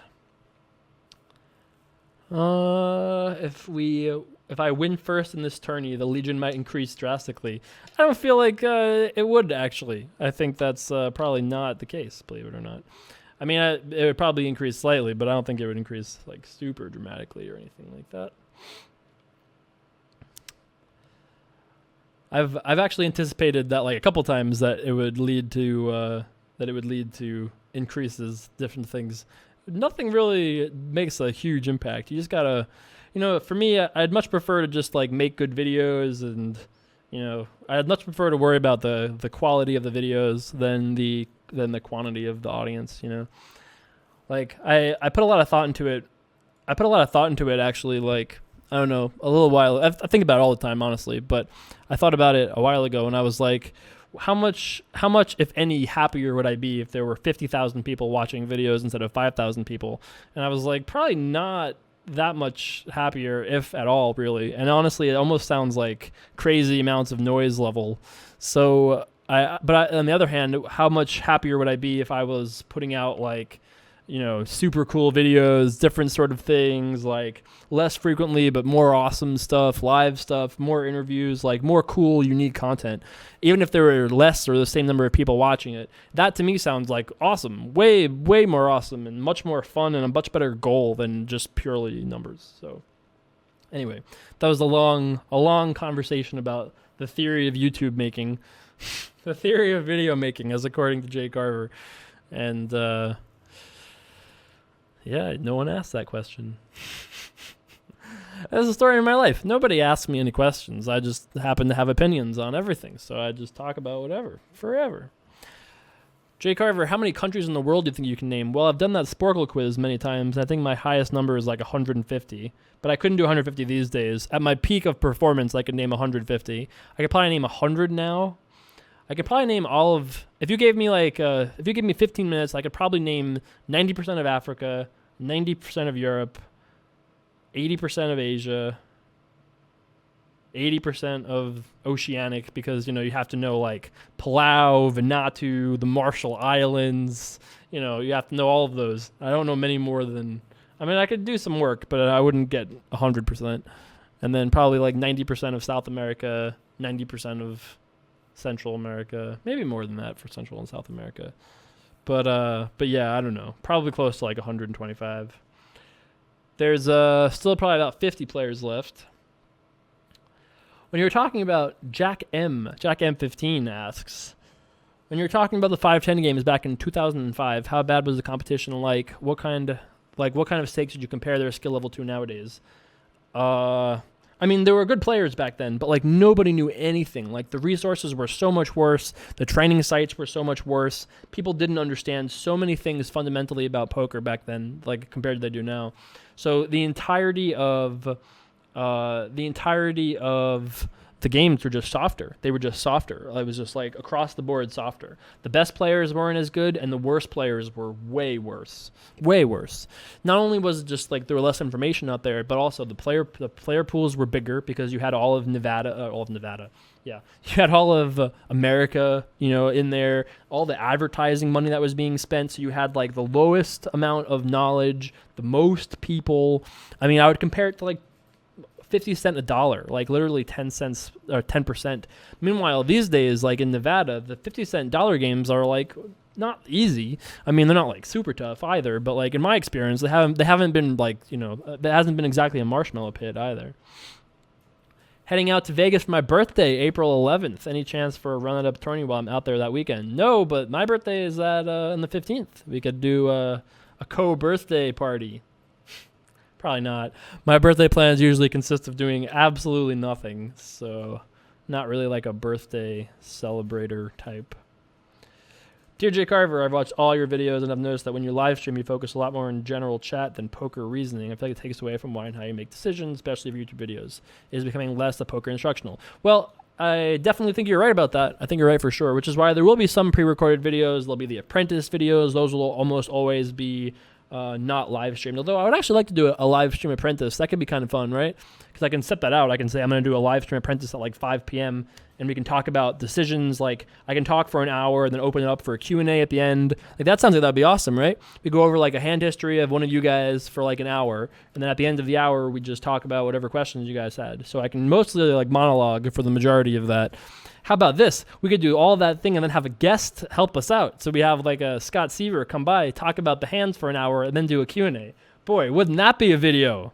Wouldn't that be a video? What are we getting? Like 18-1? All right. Let's see. A flop $1. All you have to do is flop a straight again, right? No big deal. Oh yeah. So it's becoming less a poker instructional video. I never ever intended running up to be like a poker instructional series. Like I always wanted just to be like fun, come hang out, talk poker and hang out. Like I never wanted it to be like, hey, I'm going to teach you how to play poker, because if I wanted to do that, if I really wanted to do that, I could have opened up, or I could have put all of these videos on a training site for an absurd amount of money. And I just hasn't seemed like something that I really wanted to do, I guess. Like, so I'd much prefer to do like entertaining videos at random than, I never intended for it to be a training site type of thing,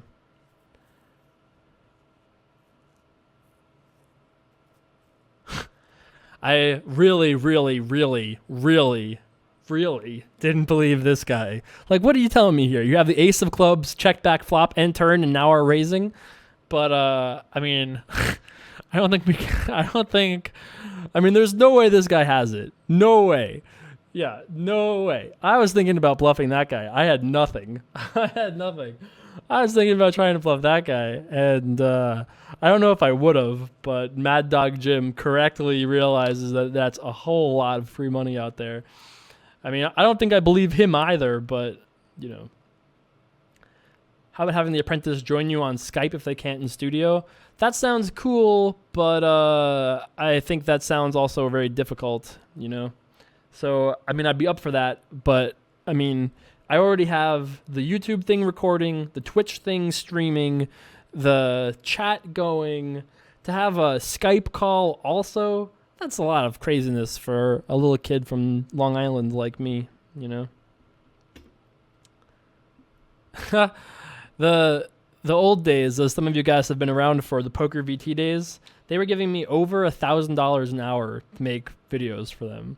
So, not that I could get that these days because the market is just not there anymore, but I could have, if I really wanted to make money off of Run It Up, I could have put it behind any number of paywalls and made tens of thousands for sure. But I don't even care. It's not the point. It's definitely not the point. The point is to hang out, have fun, and do creative, cool things.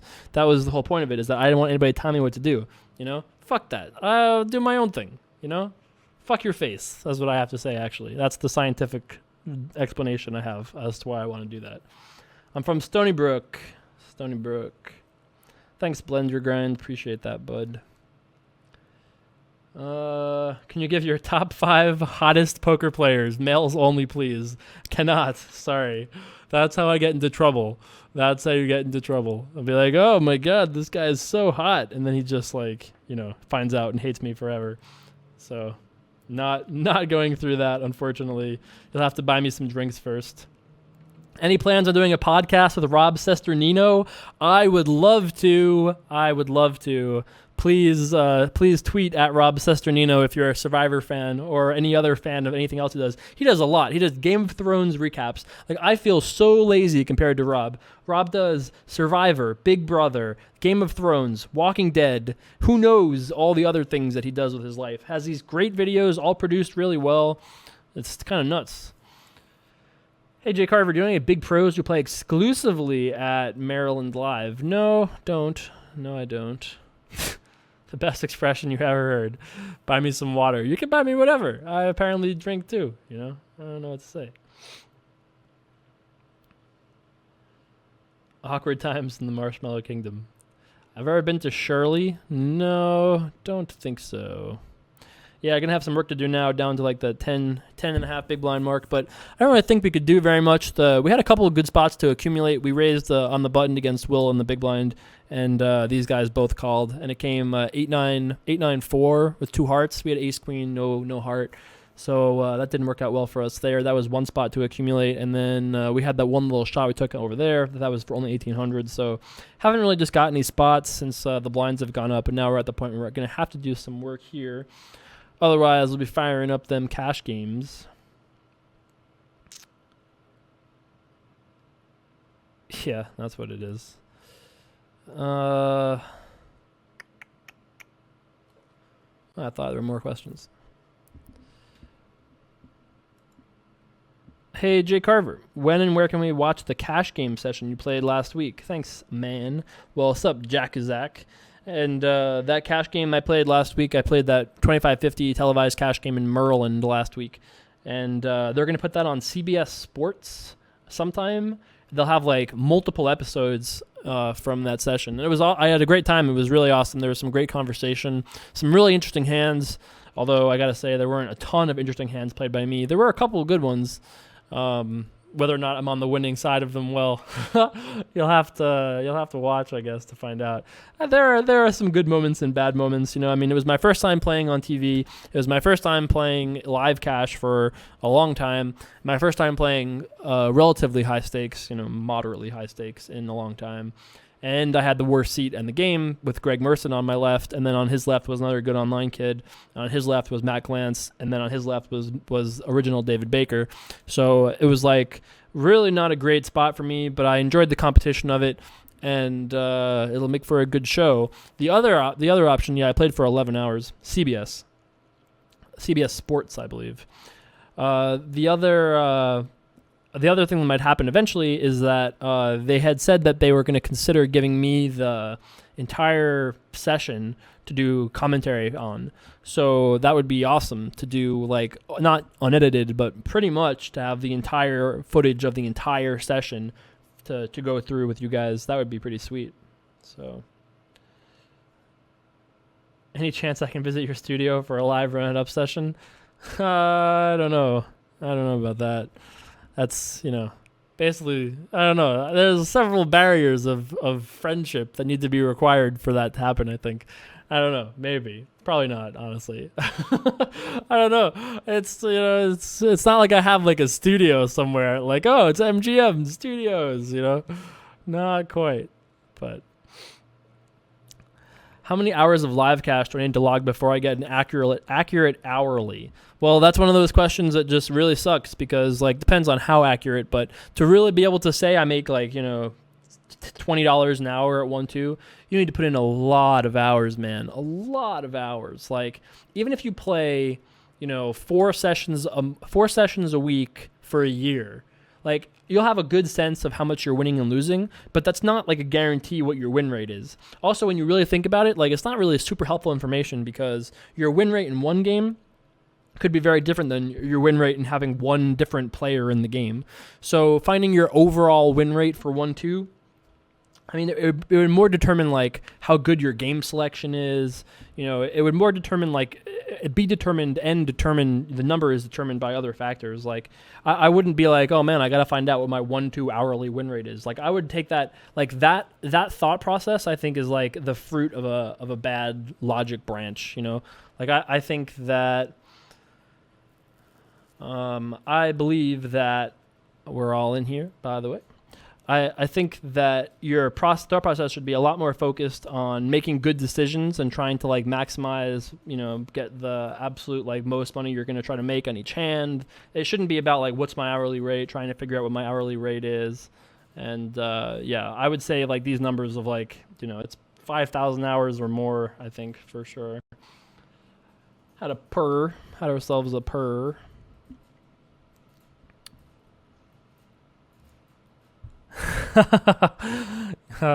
Husky Mudkips, though. Can you do a tutorial on how to put your webcam next to your poker tables and record the whole thing? It's actually really easy on XSplit. It's really easy on XSplit, so I would just tell you to do that.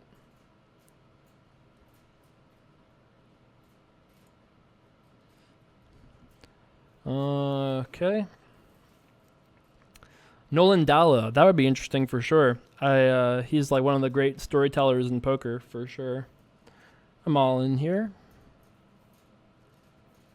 Against a button limp, I'm not anticipating that a guy with 64,000 is going to be limping there too strong. I had an ace, but I'm going to be shoving there kind of aggressively just because like there's almost no chance he's limping a hand that's like really strong, right? He has so many chips. There's no reason for him to limp. It's not like he's limped in the past and seen me shove, because if he's limped in the past and seen me shove, he could be attacking me because he knows I'm super aggressive in the blind. But he doesn't know that. So what's the, there's no reason to assume he's doing anything besides just limping and probably folding.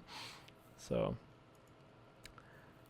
20%. Is that you over there, sir? That's right. XSplit is a streaming program, but you can probably use OBS too. But I happen to like XSplit. KC Pokerbum says I keep hitting the fold button out of turn and giving information to the players on your right, but not really because I have the table up on my left and we're at the turn right now. You guys just saw the flop, so I mean maybe it's giving them like a second of information, but it's not giving a lot of information away. Yo, J Carves, someone posted on your Facebook the other day that they saw you rocking a 5-10 table. Any chance of us getting to see that session? I didn't record that session, but it definitely was great. I made 4 of a kind. The guy had a flush. That was the peak hand of the session. That was like a 3K pot. I'm going to play a lot more actually on Ultimate if you guys are around or have the client or whatever. I'm going to play in those 5-10 games and bigger more often. I just deposited money back on there. So we are going to do some high stakes sessions, some higher stakes sessions. I agree that XSplit is probably better. What percentage of the time do you show your bluffs if it's a big one? It really depends. Like against like an amateur player, it depends on what I'm trying to like set the image as, right? So if I'm playing with guys who I'm trying to keep it friendly, like a friendly game, everyone's like laughing and having a good time and that kind of thing, I'm not going to show my bluffs almost ever unless it's like a show your bluff kind of game, and then I would. But like if you're playing a game with guys who aren't really playing on a high level, they're not like, trying to like get in there and bluff your shoes off or anything like that, then I wouldn't want to show them my bluffs because that'll show them what I'm capable of. It'll change the tone of the game. Be like, oh shit, I better not fold my mill per no more. Like, you're going to, exactly like that. Like, I think you're going to find that guys are going to react differently when you start showing bluffs. So I try to avoid showing bluffs unless they're like specifically designed to accomplish something. And they can be like, if you're playing a guy who is like really tight and then you bluff him in a pot that you're never really usually bluffing him in, but you happen to bluff this guy this one time, you should definitely show that guy, because that guy will always think you're bluffing him, and he'll like, it'll impact his game tremendously and create pretty good opportunities for you to do some work. So in that spot, I'm a fan. But Picks for Nelson versus Big Nog and Bisbing versus Kennedy. Well, I think I'm gonna pick Roy Nelson and Bisbing. I think of the four, I think Big Nog has like the worst chance of the four. I mean, how does Big Nog win? Like Roy Nelson has better wrestling, decent jiu-jitsu, not better than Nogueira's, but I don't think that's going to be we're not going to see a grappling match. I don't think. I mean, they might just like fall down on the floor and grapple, of course, but I think that Roy Nelson is going to probably be able to win that fight. That was a new accent. It was a new voice. Maybe I've made some new friends. You don't know. Are you restarting your poker career with all this online play? I don't know if I'm restarting it. Did I ever end it for one? And you said after that, Cash, can we play more live? I do want to play more live. That is true. But I have some opportunities to play in some really good games in the next few months. And I have some friends who have already been playing in some of these really good games. And so I have access to other good, really good, elite level pros who will help me. And I want to get good before, I might actually play like I was talking about playing in the one drop earlier. So I'd like to, if I spend the next 2 months, practicing and preparing and trying to, get my poker game as sharp as I can make it, it makes sense, man. If let's say I get 10% better, or my ROI increases 10% in the one drop, which it might. Maybe I go plus 5%, and then maybe I'm plus 15% instead. That's 100,000. Never mind all the other opportunities for play, all the other general stuff, and I do enjoy it. So why not? So I am going to be playing more and more often. I think I'm going to take the favorite. I don't usually, when it comes to picks, who do I predict is going to win? You got to pick the betting favorite if it's just a straight up pick 'em. Nah, I mean. I caught a live stream. Sweet. Thanks for hanging out, Schultz. Do I know Brett the limo driver? No, I don't know Brett the limo driver. Is it a character? I don't know Brett the limo driver.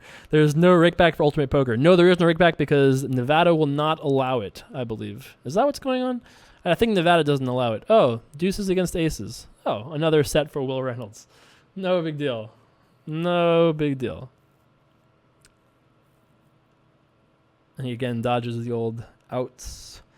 I'm gonna record some of these 5-10 games, but I just haven't yet. But I will play some more high stakes stuff.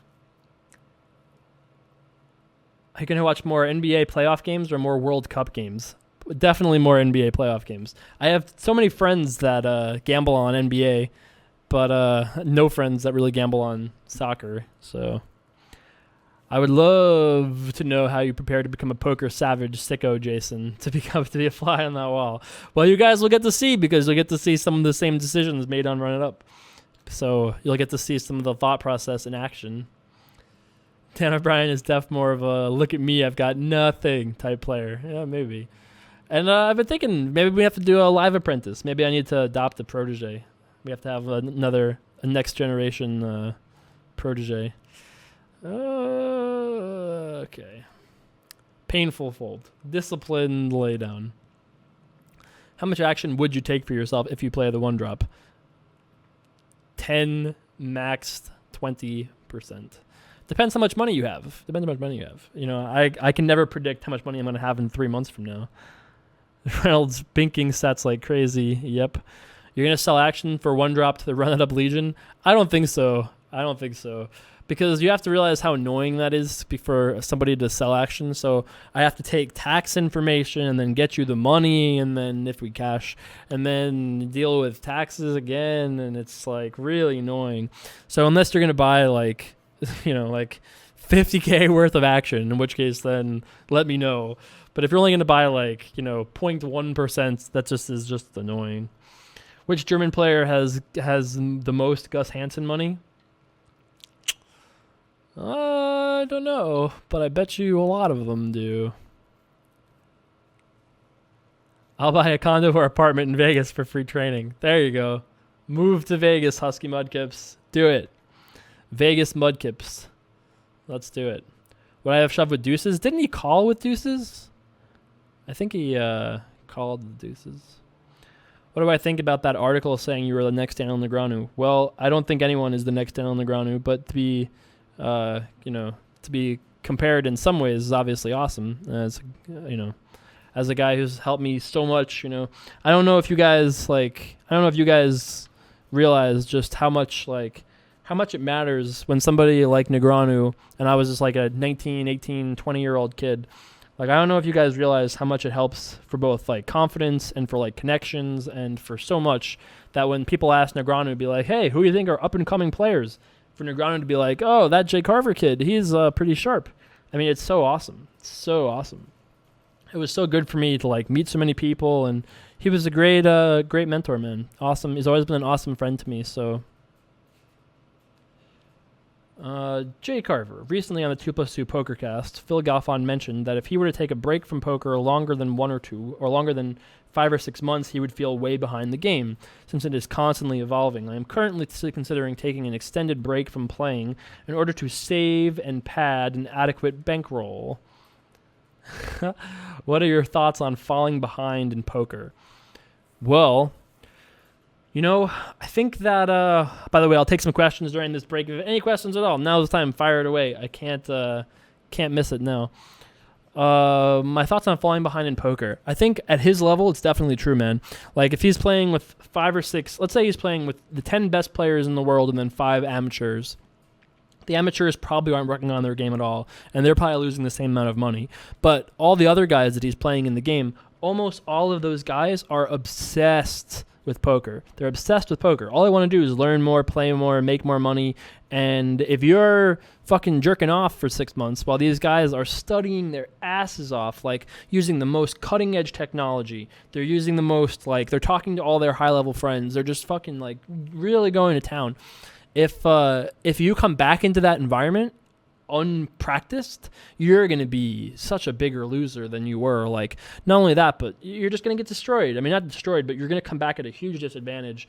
And I think that it's a tough thing to do, man. If you want to come back into poker after taking a break, it's tough. Like, at his level. Like, at a lower level, I think it's fine. If you want to take 6 months off, you should do it. If you want to, you should do it.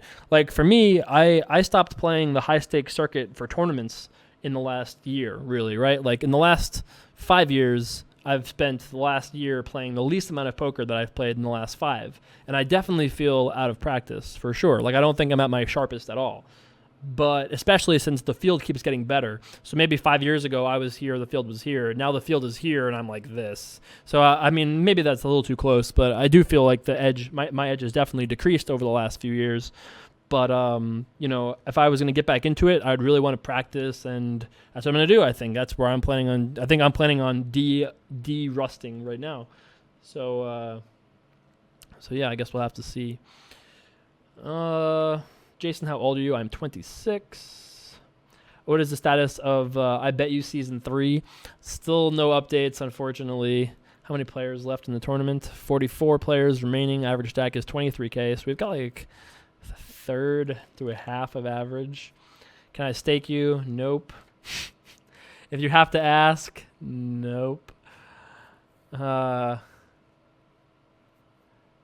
Husky Mudkips is the Minecraft missionary. He rules them all with his Minecraft videos. He's just got like 2 million subscribers. No big deal or nothing. Who wins, Ronda Rousey or Cyroid? I mean, I don't know, man. I feel like Cyborg has a pretty great skill set to beat Ronda, but I also don't think that's going to happen anytime soon. I think Ronda is probably going to just not fight Cyborg for a very long time. Hey there, questions in the chat. Soon, I hope.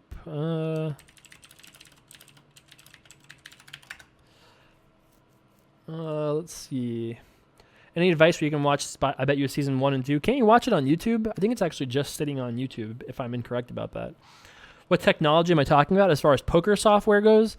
I'm talking about like the next generations of the like poker stoves, where things you can kind of just like put together all these like formulas and things and spit out this amazing math. I actually think one of the people who does this the best is Sauce. If you're not familiar with Ben Sulsky, he's one of the best PLO players in the world. I think he's really good at No Limit too. I mean, it was really good, but I don't know if he's like, I couldn't say if he's top 5 at No Limit, but he's definitely top 5 in PLO. And he uses such high level complicated math that I had just like never even like when I read what he writes, it's just like crazy. It's like how can this like he's playing a different game than the one that the rest of us are playing. So yeah. Are you allowed to play on other sites, or are you restricted because you're Ultimate Poker Pro? I mean, I can't play very many sites from America anyway, and I wouldn't even if I could. But I'm not like restricted. They're pretty cool with us playing whatever, but I feel just as though I'm not like restricted to like from doing it. I don't think I would do it. Like, or if I would, like, it sucks because I'm Jay Carver on Full Tilt. Like, my star's name is less well known, but still pretty well known. And like I couldn't do it anonymously. If I could do it anonymously, then yeah, who cares? But it would kind of be weird to play on like Jay Carver while I was away on Full Tilt or something. Be like, hey guys, come play with me on Full Tilt. Like that would not be cool. So to keep Uncle Lorenzo happy, I do not. Did I see Cyborg get wrecked in Thai boxing the other night? I didn't see it, but man, didn't she just fight like a week ago also in kickboxing? I don't understand how you can fight twice like that. Good poker book recommendations. Sorry, not really the greatest with that. Jason, you have to be a little bit messed up in the head to play the high stakes cash games and crush. You have to be a little messed up, man. Like, I mean, have you ever lost 100,000 in a day? I have. like it's you have to just not only did I lose, but then I played the next day. Like, and that's happened a couple times. Like, you have to have a ridiculous tolerance for pain that is just not common and requires lots of practice. So. Did you cash out after you had a big tourney win? Well, since I played cash, I didn't usually cash out too soon. But what's up, Quirky Eric? Rhonda or Cyborg Sharon Osbourne? Definitely Rhonda. No, you can't play on PokerStars. I live in the U.S. Jason, I'm wondering, when you are with really wise people, what is the best way to learn from them? Well, it depends. I mean, like, for me, I'm a big listener type. Like, or I'm a question asker as well. But, like, for me, when I'm hanging out with these guys who are geniuses, I just really want to hear their thought process and just kind of like, well, what are they looking at? What are they considering? What are they seeing that I'm not seeing? What am I, I just think there's, like, for me, looking at how people break down hands is how I learn the best. So that's what I do. But I don't think it's that crazy. Did I get my Full Tilt money yet? No, I have not. I should probably fill that out. I should probably follow through with that process. I mean, I did request it, but I had to debate it, and whatever the thing is, I had to contest, and didn't follow up on that. I probably should do that.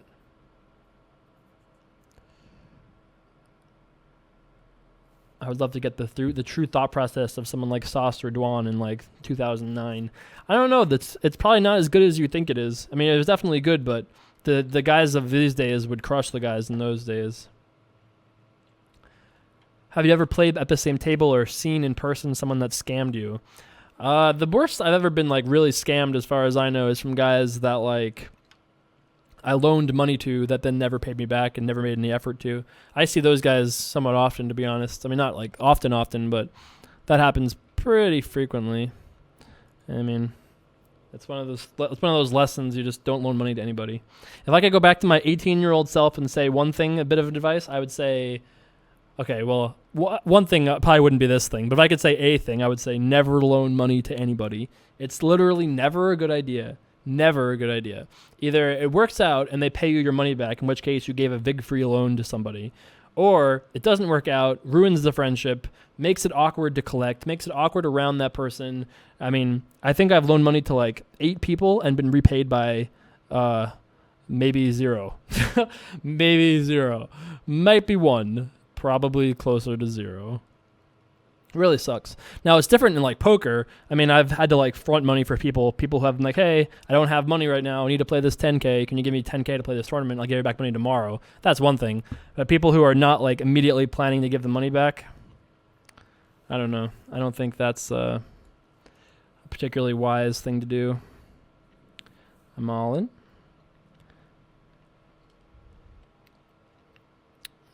Good spot to shove. Didn't have very much. But good spot to shove because the guy in the big blind is pretty short, so he can't call us off too widely.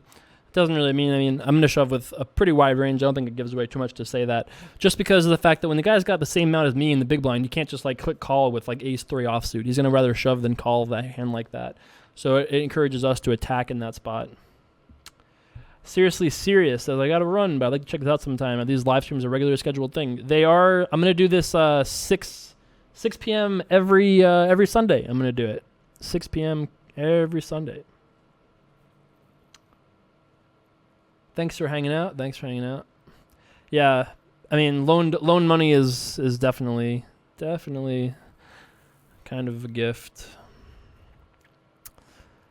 When you're playing with a super aggressive player in live cash games, what's the best way to deal with them? Well, if you're in position, it's easy. You just call. If you're out of position, it's much harder, and it's a complicated answer. You got to play tight. You have to increase your value-raising hands, right? So, like against a guy who's really playing very tight, you're probably not going to get in there too often. You're going to probably just fold if he puts pressure on you. But against a guy who's playing very aggressively, hands like ace-jack become the nuts. So there was a hand actually from the TV cash game where player straddled. I raised to like 350 or something, and Queen High takes it down to 350, and Greg Merson makes it like 1,000. And in most circumstances, with ace-jack in this spot, I'm just going to fold because it went straddle, I raise, he re-raises, and I'm like, okay, I guess I got to just fold. But in that particular spot, I was like, Greg is so aggressive here. He's re-raising a ton. And so I shoved. You'll have to watch and see what he does. But so it just all comes down to who's at your table, realizing, and adjusting or I guess grabbing somebody's titties, appropriately and all of that. How many pay, how many left? 39 pay, 39 left, 18 pay. It's freezing here. I need a heater. Got to catch a heater sooner or later. If your only income was playing on Ultimate Poker, would you be able to make a viable living at it considering the traffic? Man, I don't know. First of all, if I was going to play online poker for a living, on Ultimate or not, I would move to Jersey because, of the choice. Well, I guess if I had to play for a living, I'd probably move to Canada. I'd probably go back to Toronto. But if I had to play on Ultimate, I would play in New Jersey, not in Nevada. The Jersey games, just because Jersey is like 4 times bigger than Nevada, the games are 4 times bigger than they are here. So I would definitely move to there if I was going to play one way or the other. But it would be tough, man. It's not like the great old days, but I think in Jersey it's possible. In Nevada, I don't know, man. It wouldn't be easy. Like for me, what I would constand if I was going to cut off my every other source of income I had, and I was starting from $0 basically, try and just run it up from nothing, playing online in Nevada. I don't know, man. That doesn't seem like the easiest path to glory and success. Do I ever play Magic Live? I don't, but I would like to. I don't have enough Magic friends in Nevada. I got to make more Magic friends here in Vegas. Biggest chip lead you ever lost and smallest big blind you ever came back to win? I don't know either one of those, but I'm sure I've punted in both situations. I'm sure I've both punted and been a hero. So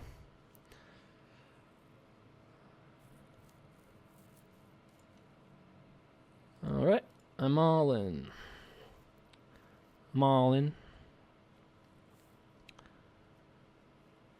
Oh, that's good for us. That's very good for us. I think we have collected all the 8s we can possibly collect. When he called so quickly, I was like, man, I guess we're behind. But nope. Bink. Singular bink. That's right. Just drilled the old 8-a-roo. All the 8s we ever needed, and so much more. Damn, he called that really fast. I think he should have probably min-raise folded. He gets himself... He actually probably is fine to call there because he makes it 3K, but that's probably one of the issues, right? So he makes it 3K, I shove for 10K. So he has to call 7 to win, basically 14. So he's basically getting 2 to 1. So he can definitely definitely call there relatively arguably because I could have king queen, king jack, I could have some suited connectors, I could have some worse suited aces, I could have pocket pairs. So when you put all of those hands into the cauldron, right? If you put all those hands into the cauldron and spit out an answer, like I think folding or calling is pretty reasonable. But if you min raise, so now you make it 2K, I shove for 10K. Now you have to call 8K to win like 13K. You're not getting 2-1 anymore, and then you can fold there and not make a mistake. But I think once he makes it 3 times the blind, he has to fold. That's right. Dead man's hand.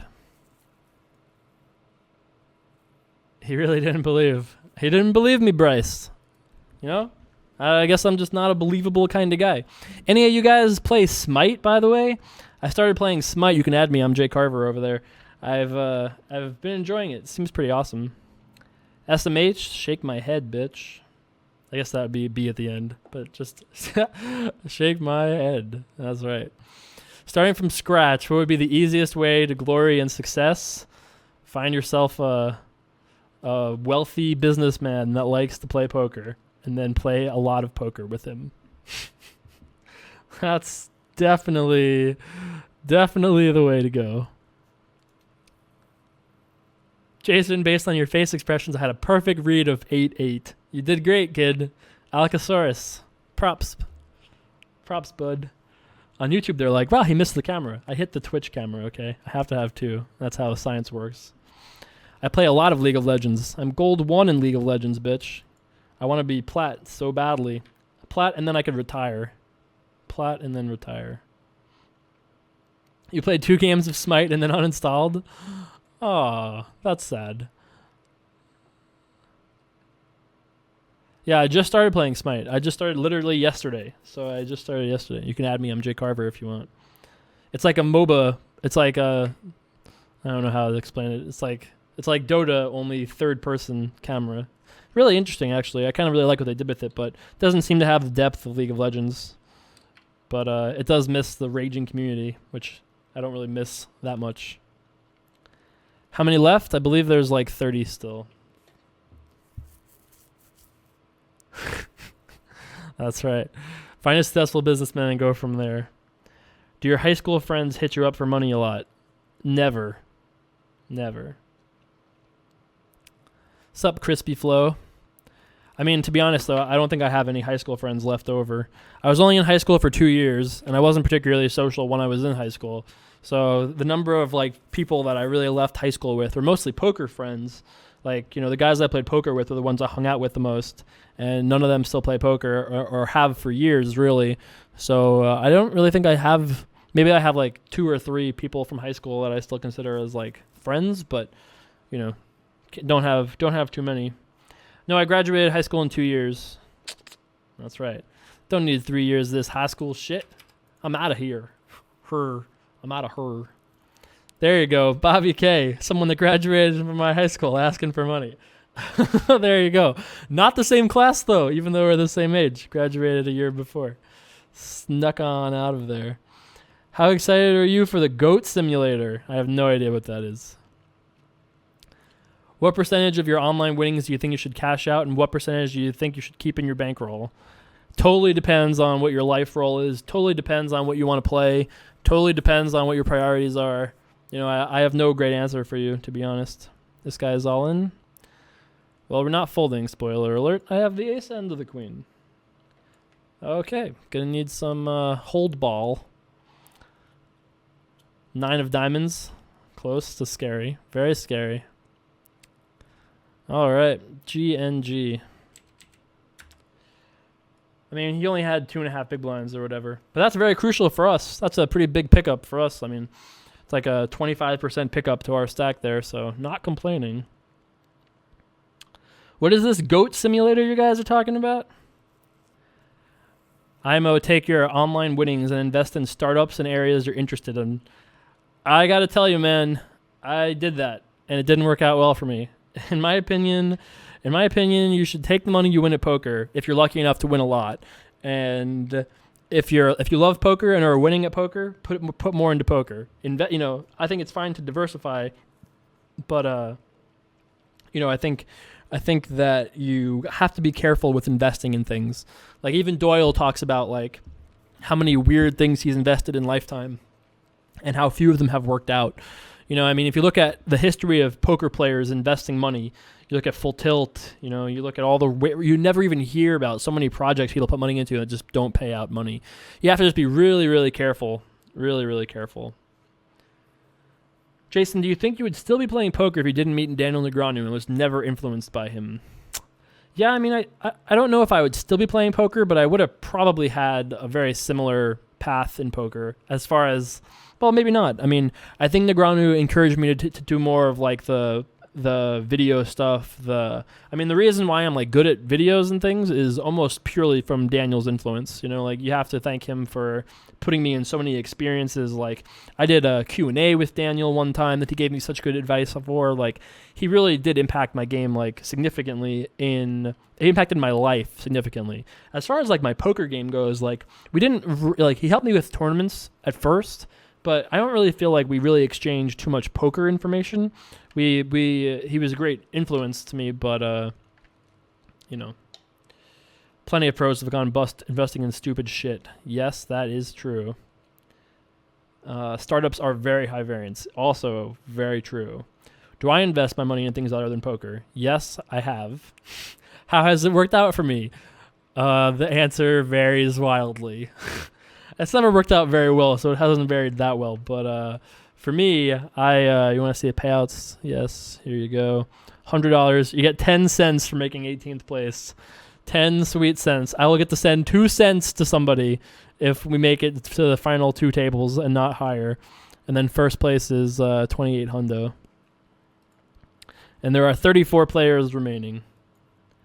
Dear J. Carver, all the love from Portugal. Thanks for hanging out, Mephisto. Appreciate that. It seems like all the pros make the same mistakes. Like when I ask what is the one thing you regret, people sometimes say, oh, I shouldn't have backed people, I lost a lot of money. Yes, this is a thing that people mess up in very often. Do you think there are mistakes in becoming a pro that everyone has to go through? I mean, yeah, I think backing is one of those things where people just back too many people, don't realize, I think people just don't realize what exactly, the pitfalls are. They don't believe other people who give them warnings. I've told this story before several times, but the very first time that I had done really well, I had crushed it, and I was talking to Negreanu about how much success I had, and I was talking to him, and I was like, yeah, I'm doing really well. I'm feeling really confident. I'm going to play really high stakes on my own, do my own thing, not going to sell action to anybody. And he was like, is this your first time having $1 million? And I was like, yep. And he laughed actually, and said, you'll lose it. You're not going to hold on to this one, kid. And I laughed at him, and I was like, shut the fuck up. I was like, why are you fucking making fun of me like this? Why can't you just be supportive, fucking Negreanu over here? Tell me I'm going to lose all my money. He was right. I didn't lose all of it, but I lost a lot. I lost a lot of it. That was like three years ago. I've recovered since then, but he was definitely right. Definitely right. And yeah, I saw that. Gutty love. Many mutual funds. Nope. Don't invest in mutual funds. Not a mutual funds player. Who is the best player nobody knows? Well, the best player that I know that none of you guys would know. I'm going to say, there are some guys that people have heard of but don't know super well.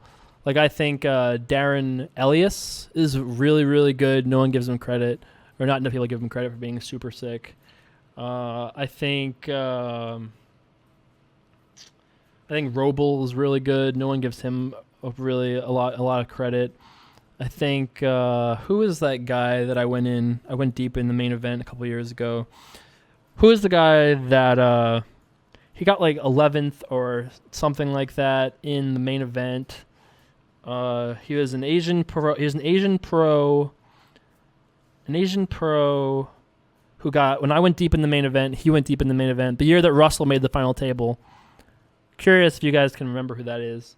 But there was a really, really good Asian. I can't think of his face or his name or anything. But he played really, really, really well. No, not Steve G. Not Steve G. I'm not talking about him. Sorry. No, it's not Joe Chong. It's not Joe Chong. Man, how am I not remembering this guy's name? All right, World Series of Poker main event.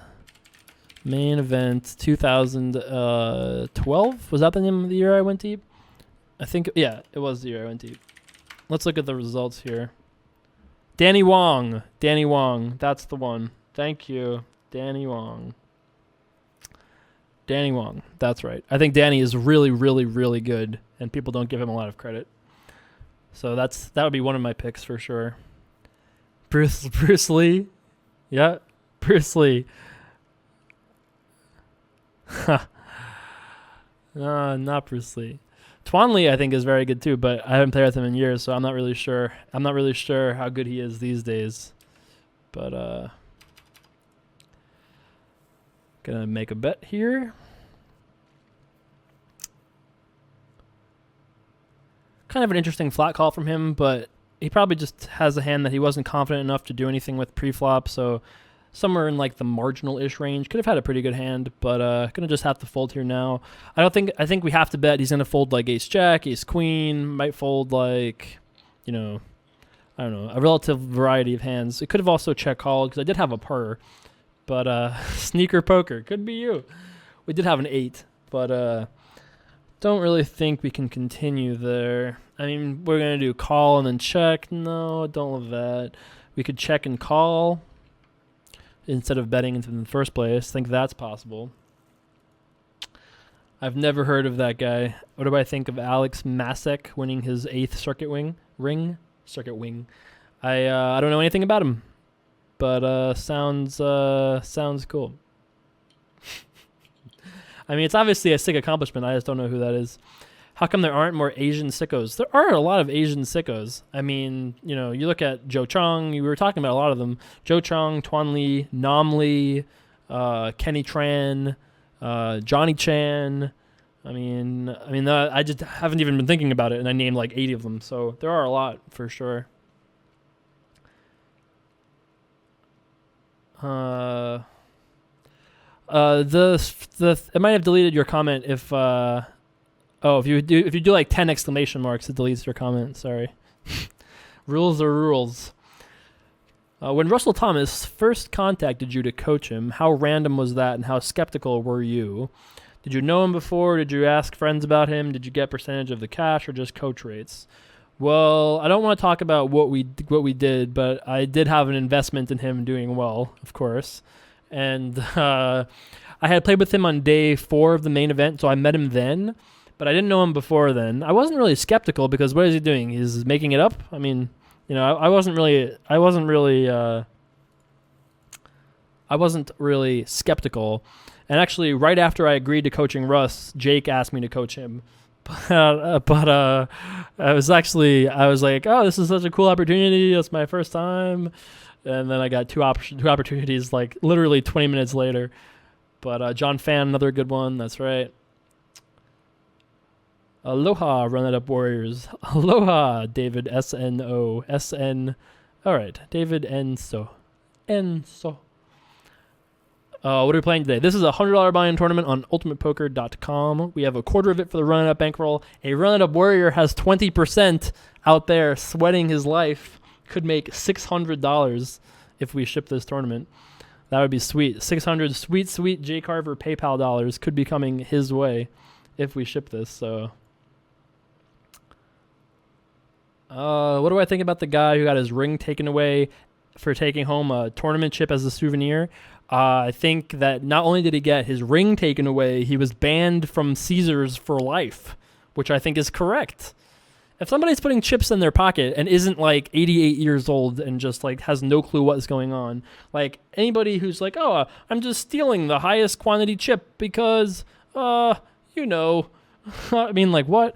I don't know anything about the story, but to me, people who are pocketing chips should be banned. So if it was harmless, then man, just really unlucky. If it was not harmless, then good. Get out of here. If I had to play cash or tourney for the rest of my life and stick with it, what would it be? I'd probably pick tournaments. But nothing is more fun than playing high stakes cash. The Wookiee Way wants to know why we don't do a more TV poker shows for Ultimate Poker. And I'm going to tell you that you just buckle your seatbelt over there. You might find that something like that may happen. You know, when I'm not doing Run It Up, we're making things happen over here at Ultimate. Just saying. By the way, 30 players remaining, 18 pay, so 12 spots away from making a sweet, sweet 10 cents. 10 cents, boys. 10 cents. I'm going to mail you the 2 cents, Butcher Random. Don't you worry. Don't you worry if we min cash. Actually, you got more than... I'm not even going to give you profit. I would give you $20. I would give you the full cash. I'm not going to give you the profit. That's ridiculous. So I would send you your $20 and 2 cents. Don't worry.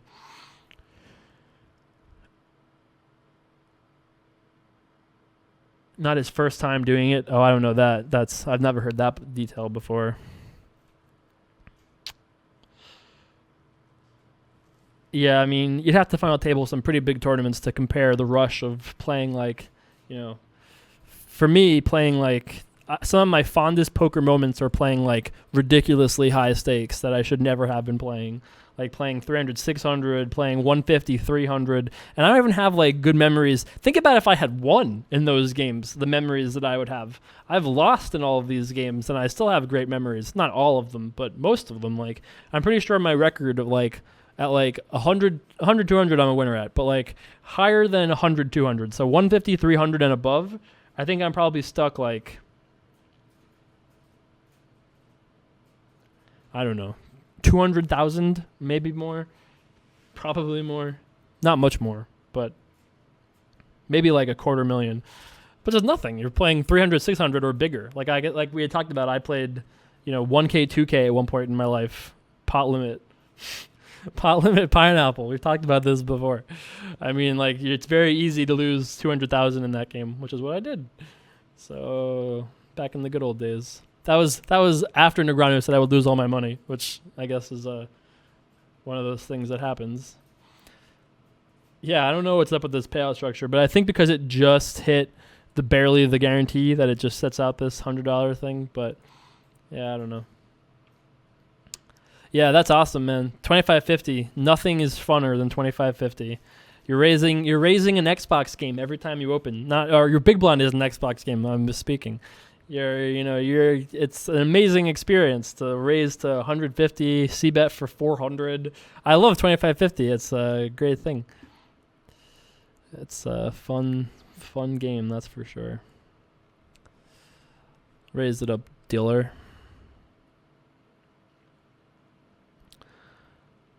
Over to the big blind, who I'm pretty sure is watching the stream. 300 viewers, by the way. That's pretty awesome. Thanks for hanging out, guys.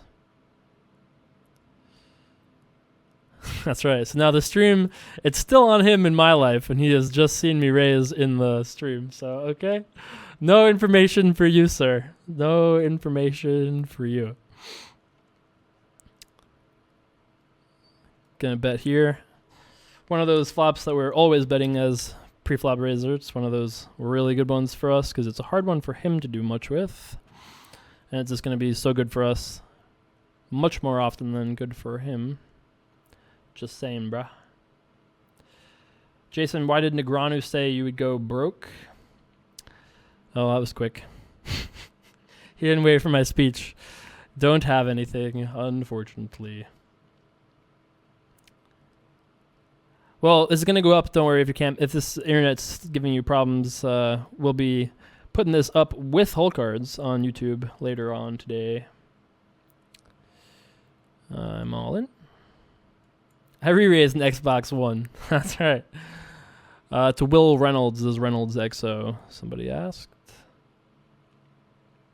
Well, gonna need some help here, kids. Gonna need some cards. Don't want to show what I have just yet. Gonna need some help. I feel like we did work, though. We never really had a lot of great spots. Oh, that's fine. All right. We're on our way. Fair fight at this point. All right. He got so lucky so many times today. Seems only fair. All right. Definitely need to ring the bink bell on that one. We needed help. We needed help, and we needed a life. We're pulling a life thing in there. He got it in with deuces against aces, eights against kings. I don't feel too bad about that, even though obviously we got it in badly. Can't do much with our decision. We only had 11,000. What were we gonna do? Fold? I don't think so. Don't think so. All right.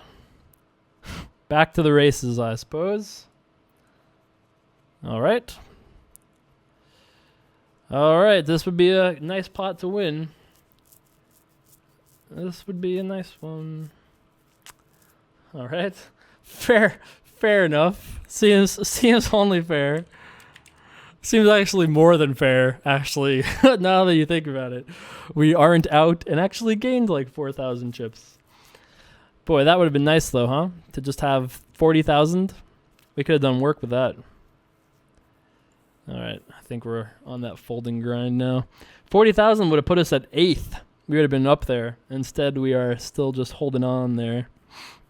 28 remains, so 10 spots left to the money. We're in 23rd, so 5 from the bottom. But nobody's really got a ton. 14th only has 26,000. So if we double up, we're in 13th, so not too bad. You seem subdued since your trip to Maryland. I feel like I was more energetic 2 hours ago. I have been streaming now for 3 hours, or I guess that's not true. 2.5 hours though. That's close. What is it? Uptime? Is that it? I don't know. Oh yeah. Hey, Zambot worked. We have been at it for a decent amount of time. All right. I'm all in.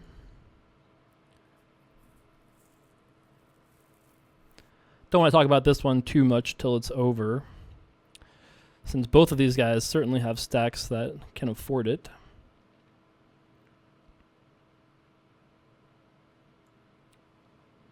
All right.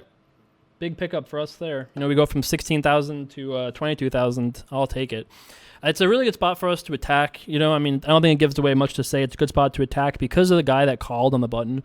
Because he called on the button, he could definitely have something decent, but because he can have hands like 7-8 suited, he can have hands that are for sure folding every time. So, he's got a bunch. He can be opening a lot. He's got a bunch. He can be calling a lot. And I had a hand that was pretty good.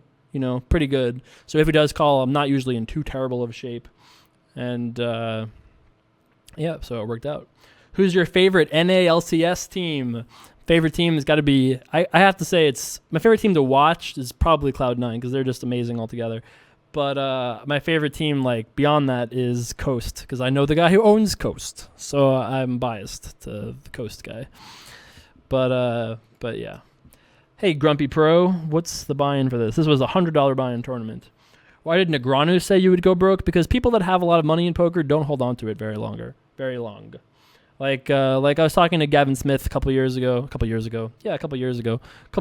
was talking to Gavin, and he had said to me that he can count on the way he put it was that he could count on one hand and his dick how many poker players he knew that made a lot of money that held on to it. That's what he said. That was the Gavin Smith line. And then somebody said, so what, 5.5 people? And yeah, that's about right. So, it's hard, man, to hold on to money in poker. It's hard. It's not easy. How often do you like to run it more than once in cash games? Almost never. I mean, I don't play in too many cash games where other people have substantially more money than me life-wise. So it almost always helps me to be the one that's gambling. So it's almost me the one that has to be gambling. So yeah, I like putting pressure on people by not running it more than one time. And usually I'm the one that can leverage that better. And if you run it more than once, people kind of can get a feel for, running up warrior to our left over there. But yeah, I feel like I can put pressure on people better just never running it more than one time. If I was playing enormous stakes games, then that would be a different story. But I think that typically speaking, in most games I play, I wouldn't run it more than one time. Like in the game in Maryland, I didn't run it more than once ever. And some guys do, some guys don't. I just don't, usually. Let's run the cards dealer, you know? All right, nice little pickup there. Every set of blinds and antes is pretty important. Most people ever on the stream, I think we had more for the Antonio thing, but probably the most ever for a non guest stream. Thanks for hanging out, guys. Awesome to have you all here. Antonio pulls people. It's Antonio Esfandiari, though. You know, it's he's big time Antonio. I'll try not to go broke while you're AFK, sir. Jason, what do you think the worst downswing a solid winning reg can go through playing 2-5? Well, 2-5 games are pretty soft all in all, so, you know, if you're really losing for a year at 2-5, I think that's pretty brutal and probably reflects something you're doing wrong. But, I mean, you can definitely be like a solid winning player at 2-5, and you should win, like, let's say over the course of a year you should win 50K. You could only win 5K. That's definitely possible. You can only win 10K or something. That's certainly possible. Like, it could definitely go on for many, many, many hands. Many, many, many hands. So... yeah, you know, Maryland lost for running more than once. Yeah, they did. Maryland had some interesting rules, but, you know, like the most interesting, the weirdest rule is that when you walk into the casino, they say no drinks. So you go, okay, you got to throw your water bottles out and stuff like that. Big flip for Brian. Made a purr.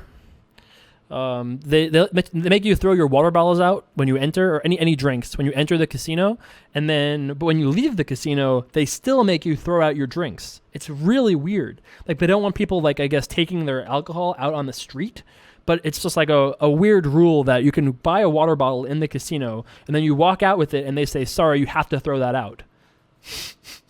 It's like, oh, do I? I can't leave the casino with the water bottle that I just bought. Weird. Yeah, sorry, I did answer. You have to watch on YouTube, bruh. Would you compare the Swedish in poker to the Koreans in League of Legends? I would compare the Germans in poker to the Koreans in League. But even then, the gap between the Germans and the rest of poker isn't like the gap between Koreans and the rest of gaming. You know, the Koreans are obviously so much better at gaming than, you know, almost any other place, it seems. My answer to the downswing question is it could be considerable, is what I said. I didn't really think I gave you like a specific like dollar amount, because that's kind of hard to say. Underground situations, do I have any thoughts on the underground scene? I mean, it exists. That's a thought I have. I haven't played much like home game poker though, or anything like that.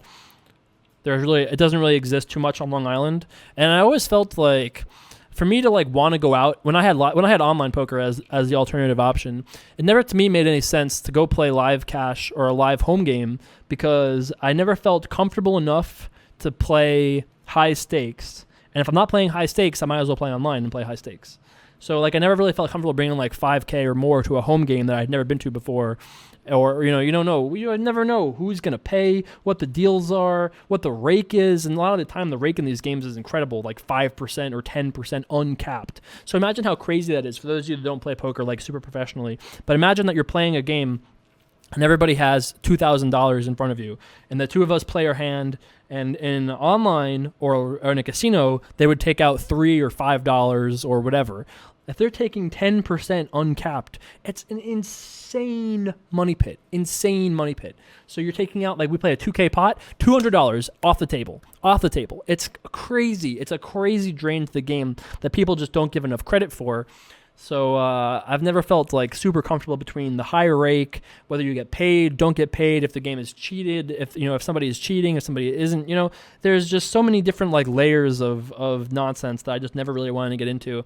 I mean, I have several friends who have been like in terrible situations in live home games where it's just like, man, I mean, it sucks. It just sucks, like if you're always going to pay, you're never going to cheat, and then you play in a game where somebody might have cheated, they might not pay you, like you're giving up a lot, man. You're giving up a lot. I had it. King Ling. I bet out there, I don't usually do that, but I didn't really want to like check raise all in, and I thought it would be a good chance that it would get checked through. or I thought they would either just flat or check through if they're going to play that pot. So I thought that was probably what I was going to do. Anyone know how he's allowed to play to stream poker? I don't know. Seems fine to me. All I've done is stream. I'm just living my life, streaming some poker. What am I doing wrong here? I don't know. Sup, stupid alien one. Did you miss much? I don't think you missed a lot.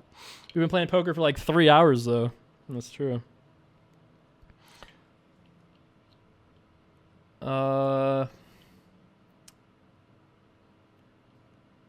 Jason, if you had been heads up in the satellite to the one drop, would you have played to get in or take the cash? So those of you that don't know, I played a $25,000 satellite a couple years ago, and the way they had it set up was that first place was $1 million seat to the one drop, second place was $1 million cash, third place was $400,000 cash, fourth place was nothing, and I got third in that tournament, which was awesome to get third and not fourth or worse. But so I got third in that tournament, third in that tournament. There might have been a deal made, but let's not worry about that. But if I had got heads up, I would have the choice between taking $1 million cash or playing in the tournament, maybe. But it would have depended because like Gus really wanted to play the seat, and I would rather take the cash. I mean, in so many more cases. I mean, $1 million cash, man, that's a lot of fucking money. That's a lot of cheddar. I'll never say that again. Don't worry. It is a lot of cheddar, though. That is true.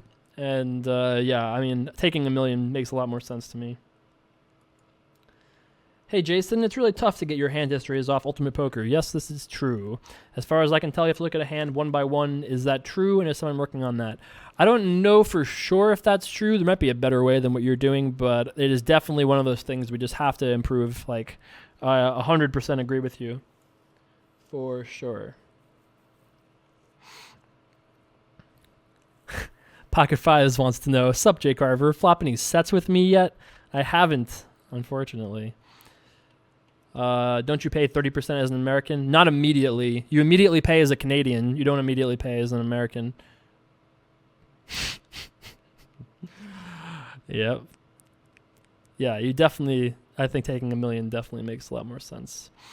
What are your thoughts on tipping in live poker? It's one of those things you just have to do. You should tip $1 for every hand that sees a flop or is like significant pre-flop. $1 is fine.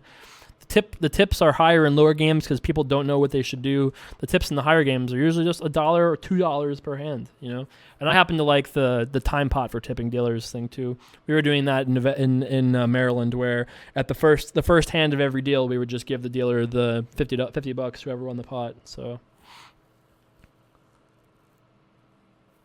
I really like these streams. Thanks for hanging out. I appreciate that. Can you stream every Sunday at 6? Yeah, I will definitely do that. If you guys like them, I will definitely do this all the time.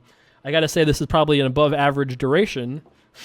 We're edging in on hour 3, which is, I guess, longer than I would have thought. But we're holding on, We're holding on there. Average stack is 40K. And there are 25 players remaining, 18 pay, so 7 left to the money. Sup, Rory? No, I did not make any sets with 4s either. Dear J. Carver, when is the next Run Up Apprentice? Probably sometime this week. If I have something that is recorded live with hole cards, could you run with that? I would love to see it. I have, whenever I've looked at like live hand history type of things to review in the past, they're almost always not shot very well. The things don't, look quite right. So I won't guarantee you that I'll use it, but you can always send it to me. If you put it on YouTube and then share it with me at dearjcarver@gmail.com, that would be cool. What's the min cash? It's $100.10. 10 cents. So one run-up warrior will make $20. That would be sweet. The run-up bankroll will make 2 cents. Yes, that would be sick. And then I will make I'll make 6 cents on my own for my effort. How do you like that wage for hanging out with you guys? I would be making 6 cents for 3 hours, 2 cents an hour to hang out with you guys and stream this. Ballin' on a budget. Sup, M-Led. Quite late. We're almost in the money now. You almost missed the whole dang thing. I have played Play Money before. I played on Jawfish when that was a thing. I played a bunch of other different stuff.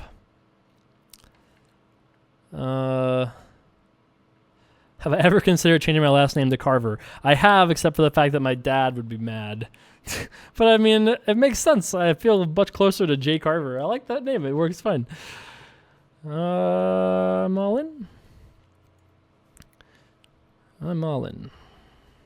Leprechaun on leprechaun violence. I had it. King and Jack. You know, when he calls, there's 3,000 plus the antes in the pot, so there's almost 4,500 in the pot right then and there. He's almost never going to be limp calling me, and if he does limp call me, I have King Jack, so who cares? I mean, I'm going to just be winning that pot so often that I think it's just nice to take that free 4,500 right there. And if he calls, he could actually call with worse sometimes if he, I mean, not too often, but he could call with like Queen Jack once in a while, something like that. Jay Carver came from when I was playing on my first poker site. There was an 8-character maximum, and the name that I was using at that point for everything, Tacnipotent, my star's name, wouldn't fit in the 8-character box. So I was playing Far Cry at the time, the hero of which is Jack Carver, and that's it. Jay Carver was born. I was like, sure, why not? Remember I was 16 at the time. I didn't really realize I was going to make a career out of it. So, yeah, I hope we don't min cash. Min cashing seems like it would be the worst. I mean, not like the worst result because we got a good stream out of it, but it doesn't seem like the most fun result, I guess. The most fun result just seems like it would be to win. Let's just do that. That sounds much more fun. Let's just do that. First things first, off to the flop. Here we go. Out on bail, defending in the big blind. Going to be a pretty good flop for us here. You know, we're going to bet here a lot because this is not really a kind of board that is connected with too often as the pre-flop caller in the guy over there. So small bet leverages him pretty well, I think. Makes him either decide to go all in or not right then and there. Lots of questions here.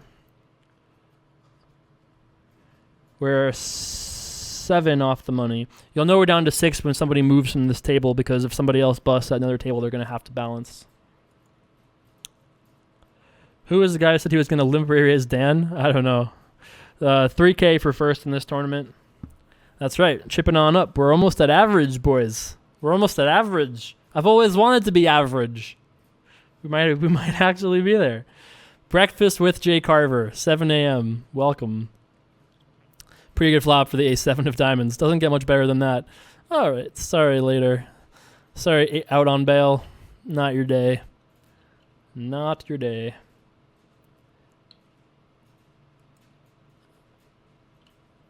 Oh my god, I just noticed you weren't playing cash. How high are you? Oh, 9-handed poker with no dollar signs next to the chip amounts. That's weird. It must just be a weird kind of poker.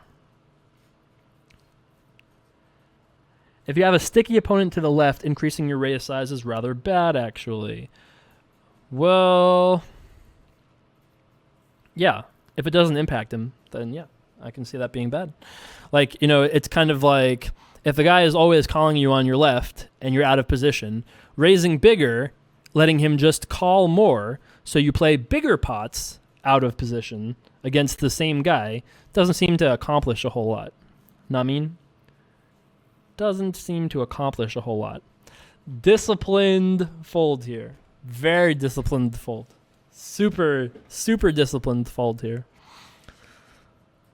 Hurts me badly. I've actually folded this hand twice to raises from, might be this guy actually, both times. Same hand. Discipline all the way through. Good evening from Minnesota. Good evening, Tuan Long, the land of the Moon Girl. And yes, that is the Will Reynolds, 2 seats to my left. This is a $100 buy-in tournament. Any other World Series dealers watching? He thinks we don't know how to deal Badesi. I'm just saying, man. I love the dealers at the World Series. All you guys are awesome. It's you know, almost all you guys are awesome. I've had very few like dealer-related issues during the World Series, but I don't know what percentage of the World Series dealer base can deal 100% of the games they have without an error. I'm just saying, I'm anticipating that there will be some problems. Just saying. First place is 3,000 smackaroos. It's a lot of cheddar. We've been over this before. Took that one down there. No big deal.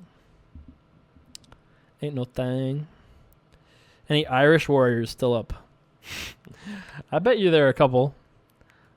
They got at least one, I think.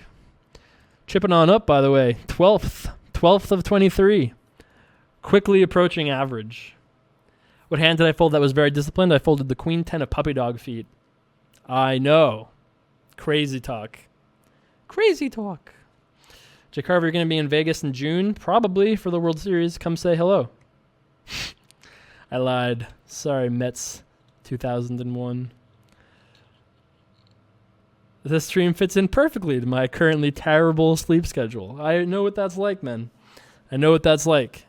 It's not easy. It's not easy.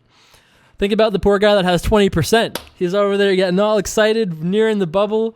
He's gonna make himself some money. Hopefully. 20 sweet PayPal dollars, perhaps. Perhaps. 23 left. If we could just lock down Carver, lock down poker our way right into the money, that would be sweet. There you go. Ragmando. He's in there. VRAB wants to know what the nicest place to live is in Vegas. I don't know, man. I don't really have a great answer for you because I only have lived in a couple places. So, don't really know, to be honest.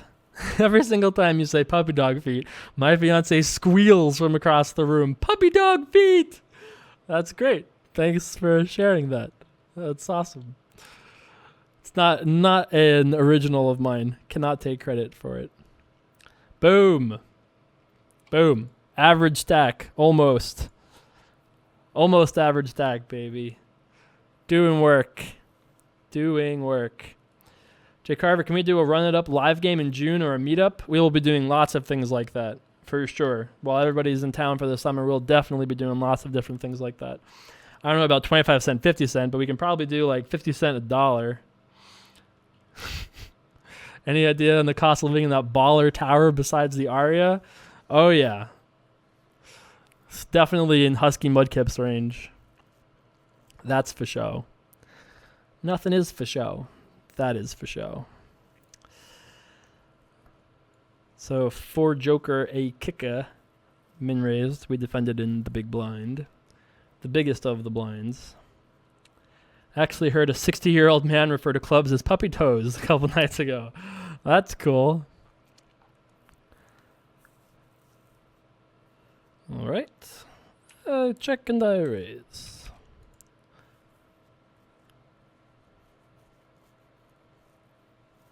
I'm going to do the beard stroke while we wait.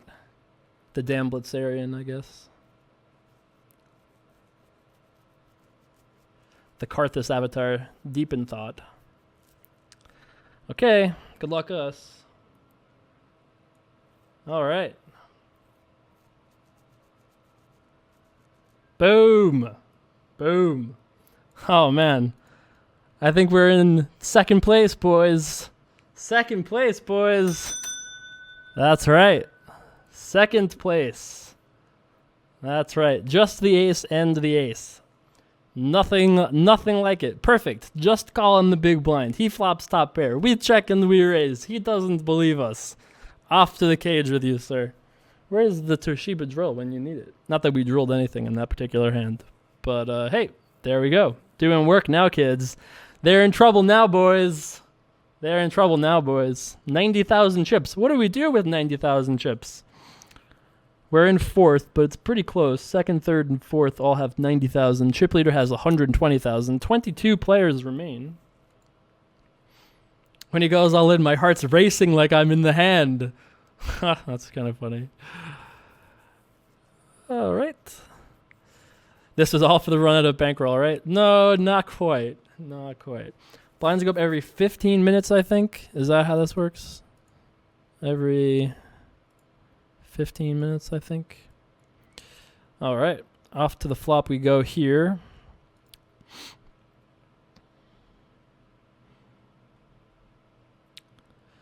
So I min raised. Brian called in the small blind.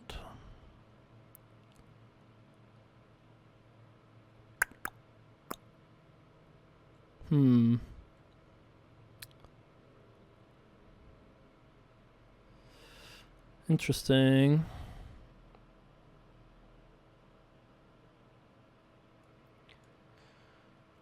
Off to the turn we go.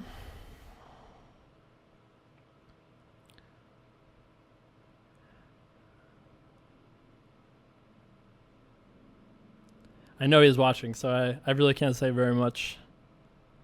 He says GL sir in chat and then ships it in my face. You got it, kid. You got it. I'll show you one. That's right. A little piece of one. Look how nice that card looks. No. Not for us. Not for us. 9, not the greatest card for when we have a 2 across spade. Just saying. I could have just folded, I guess, but I thought there would be a decent percent chance that he would just fold to our or fold on a lot of turns, that we have the best hand sometimes. We had, I guess, if you're on YouTube, you can kind of understand, I guess, a little bit better. But I had some devious intentions. Like, I didn't think we had the best hand necessarily, but I thought that we could, like, let's say the turn card is like the Jack of Spades. I think we can get him to check fold better than us if we don't have the best hand. And I thought that there was some percent chance that we had the best hand just as it was with our per, but maybe not. Could just be folding that. Curious as to why a poker pro would be playing $100 buy-in tourney. I don't think that's not that weird. Lots of guys play smaller stuff, and it is the biggest weekly tournament in Ultimate Poker, and he has an Ultimate Poker Pro. Those are lots of good reasons to do things, you know. Don't blow it. Don't worry. Don't worry. You got to get in there a little bit, though. You know, can't expect me to have 90,000 and then just fold, you know. Although that's what I'm going to do here. All right. Lockdown poker, boys. Lockdown poker. Lockdown poker time. Oh, just 2 kings. I'm glad we were in lockdown. Glad that we were in lockdown mode for that, I guess. All right. Caesar Jiu-Jitsu, and that's right. Just doing some work. That's right. Lockdown poker, and then I raise it up again. That's my idea of lockdown poker. It's like lockdown kind of poker. You know? The first face kind of looks like that. Yeah, kind of. All right. So let's take an updated look at the standings here. We're still in 4th, 20 left, so 2 spots till we hit the money. And what a sweet, sweet tournament stream this would be. The first ever Sunday Sweat with Somerville. That's right. The first ever mega video. Will's been here for a long time, Wookie Way. You sure you're not high, bud? Yeah, not know if I'm playing tournaments. Don't know what's going on. Don't know if Will's been here for long. Oh. All right. So I have a tough decision here with a hand that is pretty good. I mean, I think I have to call. It's not for very much. We are right on the bubble, though. But I think he's going to expect he's going to fold through. He's going to have pocket pairs, worse aces, king, queen, king, jack, stuff like that. All right. Going to need a jack ball. That's all we need. Yeah, I'm almost positive I have to call in that spot. It obviously kind of sucks. If we had like ace 7, I would probably fold, but I think like ace 9 is the hand that we just can't. I think it's just too good to fold. Too good to fold in that spot. So Naked and Afraid is tonight. That's right. Excited about that. Ah, hey there. That's the one and only Max Silver in chat. Goody99. What's up? The protege. The first ever run-it-up apprentice in some ways. You could call it that. Yeah, it's got to be a call with ace-9. You know, if we had literally like ace-7, I think we would say that's fine to fold, but I think ace-9 is just too good to do anything besides call. You know, it's only 16,000 to us, and he's going to shove pretty widely because this guy is not going to be able to do much. This guy is not going to be able to do much. So he's only really sweating like, and this guy's going to call pretty tightly. This guy doesn't seem like he's going to like call super wide. So he's going to have a pretty profitable shove there, and I think our hand is just too good to fold. What's the difference between ace-9 and ace-7 there? There's only one difference. It's 2 pips better. But, like, you know, I think if you had ace-deuce, you wouldn't call, right? So there's a spectrum that you'll eventually start folding and eventually start calling, right? So you have ace-jack, you'd call. You have, for sure, right? No one argues you wouldn't call with ace-jack. Ace-jack has to be a call in that spot. He's shoving too many hands that are worse than that. So when you move that slider down, at some point it becomes a fold, right? It's just all about what you're making based on what he's shoving with. And, I mean, maybe like my math is incorrect. incorrect. Like, it's possible that ace-7 could be a call, but I think that's, in my mind, where I start folding, and ace-9 is, where I do my thing. Hey, Mr. Silver, enjoyed watching you win big money in EPT. That's right. That's what he does, He just takes the money.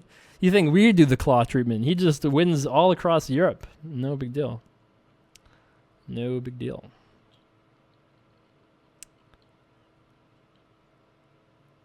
That's right. We're trying to mine for those chips. Live grinder accurately using the right mining word. The hand with Will Barry, he shoved king queen suited, and we called with ace-9 and didn't win.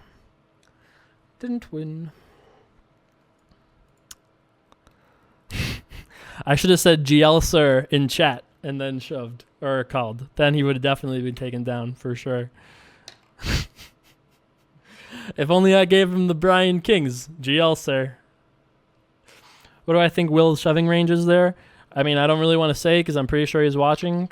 And, I mean, it doesn't make a big difference. He's shoving 8 big blinds. It's not like anything crazy secretive. But, I think we're on the exact bubble. He's probably shoving, like, king, jack, king, queen, maybe every suited ace. Maybe not every suited ace. Maybe just good suited aces, like ace-8 or better. Probably more than that, though. Pocket pairs. Maybe, like, jack-10 suited, queen-jack suited. Max Silver is the tightest person on EPT circuit. True story. No student of mine has ever been accused of being tight, that's for sure. Did you ever compete in forms or weapons when you were in karate and traveled to tournaments? Only locally. I never really did much more than that. Is ace-5 the cutoff to what you'll call with? I think I would have folded ace-5, honestly. I think my cutoff is what I said. I think it's like ace-8. I think that's my cutoff. All right, 5-minute break. Not going to give away any more pieces, I don't think. I mean, I guess I could. It's only... Maximum pain is only like, if I gave away 10%, is only $300. But I haven't figured out how to do a raffle yet. I'll do a Q&A though, if anybody has questions or anything. Now is the time. Rapid fire. We can do true falses. I love a good true false. 3-hour stream, end counting. 20 players left. I guess I could do like, I could just like full screen the lobby, but whatever. We'll just hang out. 314 viewers. Pretty sweet. Yeah, I can take out the breaks for YouTube, but I'm not taking it out for... 19 players remain. Just on the bubble. All right, let's run over to Facebook and see if people are talking. Let's see how our 89 like share picture thing did. Still at it. Oh, it caps at 50? I know it was more than 50. It's just displaying incorrectly.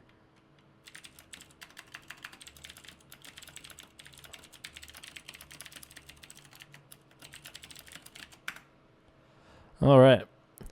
So you can share away if you like, comment on my Facebook post, come hang out with us in IRC if you like. We are in the Running Up channel on Sin IRC. You can come hang out. It's pretty easy to find us. There are instructions somewhere, but you can just find out. You can download MIRC, Pigeon, Mibit. We are on Sin IRC in channel Running Up. Who's a bigger nit, Dan O'Brien or Brent Hanks? They're both pretty nitty, I gotta say. I think it's Dan though. True or false? Lost more than 20K in a hand. Very true. Breaking Bad better than The Wire. True or false? Sorry, I love Breaking Bad. Obviously, I'm wearing a Breaking Bad shirt. I have blue meth in my fucking shelf over there. But I gotta say, it's not better than The Wire. I mean, maybe it is better than The Wire. Better in some ways. Biggest decision you've made in less than a minute? I make most of my decisions in less than a minute, bud. True or false? You have over $2.5 million in the bank right now. Absolutely not. Very false. Nobody has money in the bank. People don't put money in banks. Do a raffle. I've tried to. I don't know how. Have I played Commander? No, never played Commander. Best support in League of Legends? I'm a Thresh player, sir. I just land those damn hooks. Auto-attack them bitches. Did I watch Gracie vs. Bravo? Yes, I did, and I loved it. I thought it was really good. My first time watching Metamoris and really enjoyed it.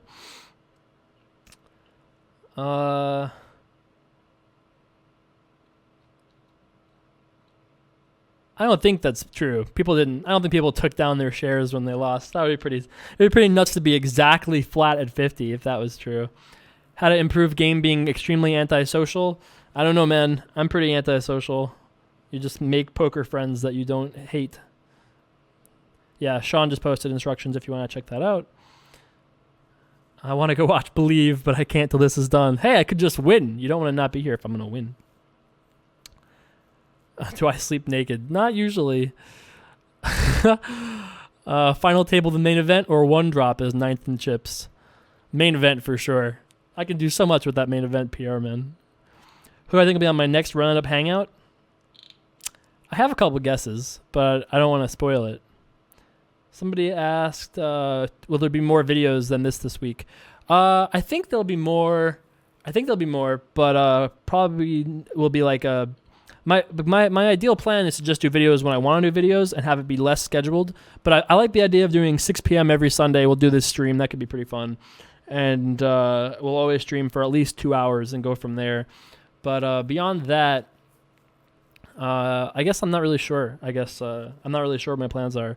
I know I have like a kind of busy week this week, but there'll probably be at least like 1 or 2 more videos. I want to do an apprentice video this week. I want to do a hangout video this week if I can, and then like at least 1 or 2 regular run it up videos. So probably not 2, to be honest. Probably 1. This was a 3-hour video after all. It's gonna hit YouTube, so I'm not really sure if people want to watch more than 3 hours of me per week. I have seen some Burn Notice that is a show that's okay.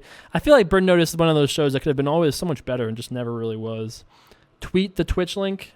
Yeah, I could. I don't like usually tweeting, so I mean I could. I don't usually tweet my video stuff. I don't know. I don't love Twitter for content distribution. But I guess look at these tweets you guys were writing. Awesome. Thanks for you guys that tweeted. Appreciate that. Look at all these tweets. Thanks, guys. Do I watch Game of Thrones? Game of Thrones is amazing. I love that show. One of my favorite shows ever. Have you learned to pronounce Warwickshire? I like my way better, bro. Sorry. What's the highest your poker bankroll has ever been? Over $1 million. If you give me a small piece, my good luck and ore will lead you to the final table. I gotta earn it. I can't just give it away. Have I played The Stick of Truth? Nope. Did I watch Gracie Breakdown? I haven't yet. Best ROI by far is equities. Oh, yeah. Dear God, I haven't watched a live Twitch of Jay Carver in ages. Welcome. All right. Gotta scroll down. Good questions, though. Thanks, guys. Jason, what's your thought on doing more mid-stakes apprentices? Like the $200 entity was great info, maybe a 3-6 or 5-10 cash session. Hey, you guys send it to me and I'll pick them. You know, I mean, I don't have any high-stakes cash or even like mid-stakes cash. So you guys send me the videos. I will do the commentary. That's how this works. So send me. Why are you cooler than Danny Boy? I ain't cooler than nobody. All right, maybe a couple people. Alan Kessler. I love Alan, don't worry. Alan is hilarious in his own regard. This is a $100 tournament, 10,000 guaranteed. I actually got a hardcore to 70. Chalk 101 asked about Diablo 3. I got my hardcore monk to 70. And I don't know. I played a bunch, but I didn't really I wasn't at 70 and was like, man, you know what sounds like fun now? Let's grind gear. I don't know. I didn't really have a great desire to keep playing once I hit 70. Hey, Jay Carver, how long do you estimate running the roll up to 10K will take? Well, you know, I mean, if doing it the way we're doing it, where we're one tabling 2 or 3 times a week for an average of, probably an average of 2 hours, hour and a half a week, something like that. It's going to take a little while. I mean, it could take a decent long time, to be honest with you. But if I had a gun to my head and it was hey man, better make 10K as soon as you can, then I would play more tables. I would play, I would play off stream, obviously. I would play off camera, obviously. But yeah. Can I put both tables up on stream? When we hit the final 2 tables, I will open the other table up. Wow. Oh, just aces, huh? Oh, a little deuce ball for Gerald. Wow, that's a crazy reshove by Gerald. On the bubble, no less. Wow. Sick for the King Jack. Makes 2 paired. No good. I have played Path of Exile, but didn't play a lot of it, but I have played some. Can we flip a coin for the 20% share? Double or nothing? If you want to flip a coin for 40 or 0, I will definitely let you do that right this second if that's what you want to do. Looks like we'll probably be in the money after this. We did it, boys. Sweet, sweet profit. That's right. I've made 6 cents an hour so far. Our Run It Up Warrior makes 20 bucks. That's right. Not going to take out the profits. So that's it. Let's just see if we can just ship it now. Wouldn't that be nice? Aces were the worst hand in the end. Yeah. Aces were 3rd place. So we're in 7th with 18 remaining. I will load up the other table. So if there are big all-ins, I will be able to hop that over. Yep. Just like that. I guess I'll lower this a little bit. All right. Let's do work, kids. Let's just win this. Let's just win this. You have to decide at the end? Yeah, you can decide at the end if you want to flip at the end for your percentage 20%er. If that's what you want to do, you can definitely do that. This is interesting. Limp, shove, this. I'm all in. All right, I have the ace and the 5. That's a pretty good flop for us. Not a bad flop for him, though. He can use a deuce or a spade. All right. Doing work. Ace deuce, no good. I felt pretty comfortable that our ace 5 was good there. You know, the button is calling and probably not, you know, too strong. We've seen him do this for a little while now. This guy's only got 3 big blinds. He's attacking the limp. He could have any variety of hands. Given the price we're getting, I think shoving just definitely has to make the right makes the right sense. Makes the most sense. If I had to play Ivy or Dwan heads up, who would you pick? Definitely Tom. I love them both, but I would definitely not pick Ivy. Sorry. If asked, would you go on Survivor? I don't know about that. Maybe. I would definitely think about it. Stop the video now. I don't think I should stop the video right now. I think we'd have some unhappy people. All right. Ace King does some work too. 16 players left. We're almost at that final table, boys. Live stream from the beginning. Every hand we just did. Every hand on stream. What a day this could be. Could this be the first ever start-to-finish tournament win in all of poker? Is that possible? I don't know. I have no idea if that's possible. Oh, is that Will just busted? Oh, yep. Yes, it was. First stream. That's right. Luck of the Irish. Yes, that's right. The next pay jump is at the final table, so nothing until 9th. And there are 16 left. I guess the other table has been taking so long on this hand that they're on. They've been taking so long that they haven't moved the player over yet, but they should be moving a player over. And yes, this will be on YouTube with hole cards. Hole cards included. Who is a better Survivor player? I'm actually rewatching that season right now. Russell or Boston Rob is who you ask. I'm actually watching that right now. I think Russell just didn't play a great game that season. I think Rob has to be better. He has won the game. He's done better with a lot of things. Oh, all in, huh? Sorry, Brian. Got them aces. All right. Oh, boy. Gonna need to dodge some spades, boys. Gonna need to dodge the black cards. Oh, boy. We did it. Unlucky. Unlucky. His play is fine. You know, we're going to be attacking his limp so much. But you know what this means, boys? Chip leader, Jay Carver. Chip leader. Let's do it, boys. Let's do it. Let's do some work, kids.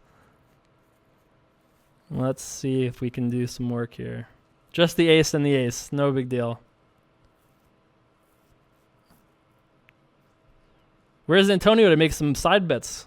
That's what I want to know. Let's put some money on the line, boys.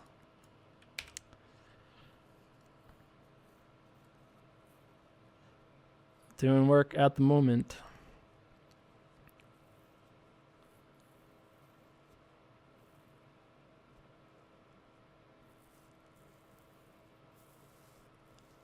Okay. Let's see a river dealer.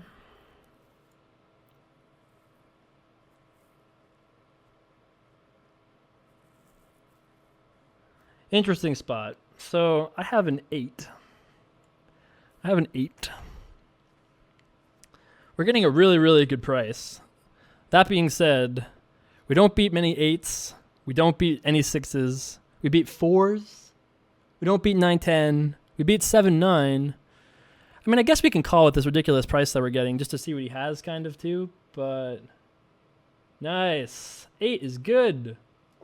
Glad we didn't fold. That's why you don't let him go, boys. Hold on to them 8s there. That's right. Oh, that was nice. That was a pretty decent swing. That was a big pot, you know? I'd call instantly. You should never call instantly. You should always think about it, digest it, put it in the cauldron, make your decision, you know? Just saying.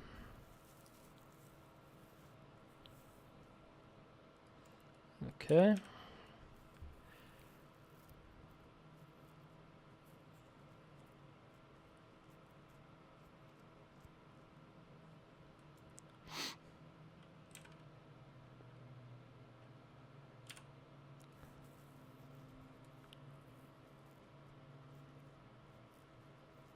All right.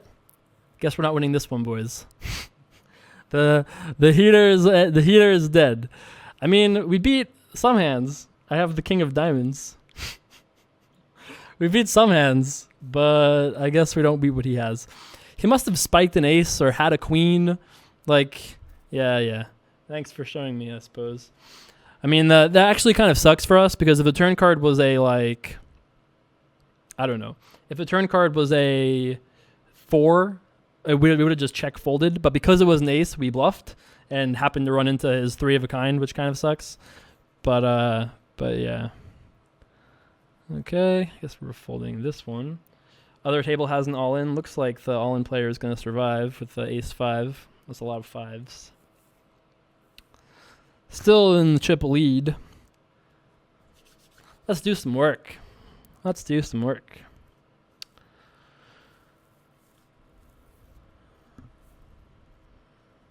So all-in min raises. Okay. This guy's been pretty tight, but he's pretty short now. I'm all in. Helmuthian. I'm all in. I've got checks. All right. Okay, fair enough. Can't win them all, kids. Can't win them all. Gonna need a jack ball. Nope. I think his play is fine. He's squeezing on 2 guys that are opening and calling pretty wide. His play is fine. We just got kind of unlucky. So, if you want to find out when I'm streaming, you can subscribe, follow me on Facebook, or subscribe to me here on Twitch is the easiest way to do it. It'll email you whenever I'm streaming, so that's kind of sweet. So definitely do that if you like. Folds to us here in the small blind. Minimum raise. I have 2 9s. Surely. Okay. Interesting flop. Okay. All right. Doing it, kids. Another player down the drain. Another player down the drain. All right. Yeah, I know we've been playing every pot, but that was nice. Back in the chip lead after that one. I feel like we've been playing like every hand. I feel like we've been in there almost every time. But I've had it. I had jacks. I had ace 9 another spot. I had 9s right then. I don't know. 14 players remaining, by the way. I follow you on everything. I should get an email when you wake up. I'm glad you don't. I gotta say. Glad that isn't how it goes. What happened to lockdown poker? It was a lie. Lockdown poker was a lie. I gotta say. At the other table, there's 2 guys that have under 25K, 1 guy that has 30K. At this table, we only have the 1 guy who is pretty short. This guy is disconnected here. Giving him a little bit of time to reconnect, but... You playing a lot of hands? No way! I know, it's crazy. Okay. Check. Will Reynolds got 17th. Yes, he did cash. Thanks for the notice. My cards were showing, you know? Got to be careful with that a little bit here. Let's see a river card, dealer.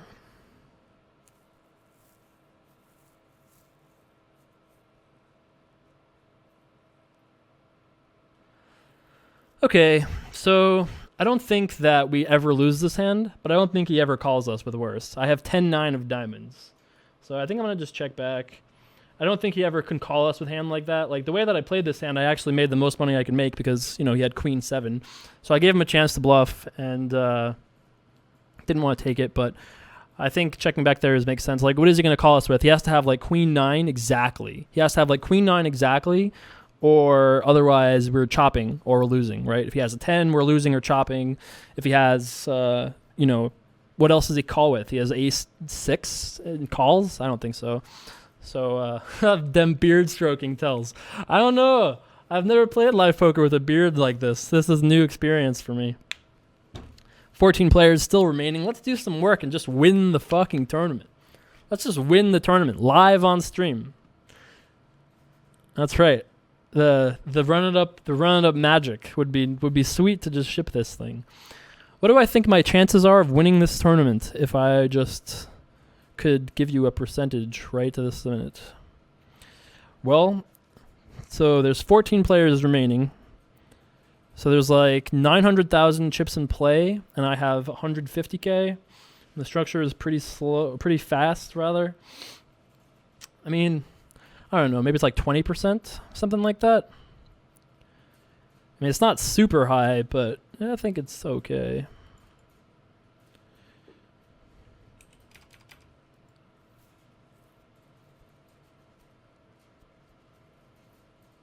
Leprechaun on leprechaun violence, perhaps. Good folds, boys. All of the 4s. That's right. All of the 4s. Every one of them. Every one of them. Do I ever shuffle chips while playing online? I did when I was younger, but not at this point. The run-up bankroll is in for 25%. We have a run-up warrior that has 20%. And, yeah, no other real info. I should get back to work. My boss is giving me the death stare. Sorry to hear that.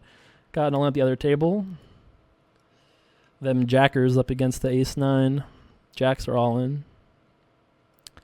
Looks like jacks are going to hold up. No elimination there. If we get down to 5, do a giveaway. I might do a poster giveaway, but the problem is I don't have anybody to help me with the raffle thing, so I haven't felt like I knew exactly how to do that. If I could get that working, then I would do it. But in the future, I'll make sure I have somebody that can help me with that stuff, or at least show me how to do it before I get started. And in the future, we'll do giveaways and stuff like that live. Don't have name, huh? All right. I guess I will let you have this one. All in over there. 9-8 against Queen Jack. 9-8 is behind. I feel like I'm casting this. 9-8 is going to need a 9 or an 8 or he'll be eliminated. Unfortunately, he is going out as our 13th place finisher. Well played, though, to whatever his name is over there. That did not last too long. No, you know, I don't know about, you know. Bluffed my boss. Nice. Somewhere Pocket Fives is crying. I know, somewhere. How'd you get that to 20%, Jason? What do you mean? I just gave him 20. Oh, how did I get to there? Well, I probably have, you know, an edge of some degree, and then I have a lot of trips. The dynamic is good. She'll be at my table. I think, I really think it's probably about 20% from where we were at when we were talking about it at the time. Maybe it's like 22% or something like that, but probably somewhere in that range.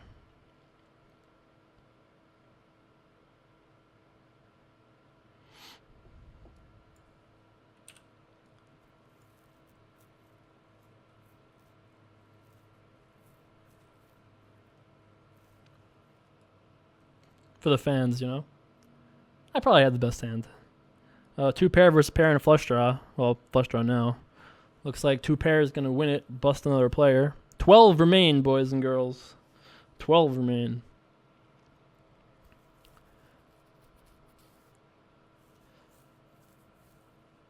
Okay. Defending here against the under the gun razor. Cut your beard when you hit plat. I don't know, man. Some people don't like the beard. I gotta say, I don't hate it. It's fine. I mean, eventually I'll get sick of it and throw it away, but who's my favorite survivor ever? That's tough to say, man. How about Nyanka? Remember Nyanka? I just watched that season like 2 days ago, so it's fresh in my mind.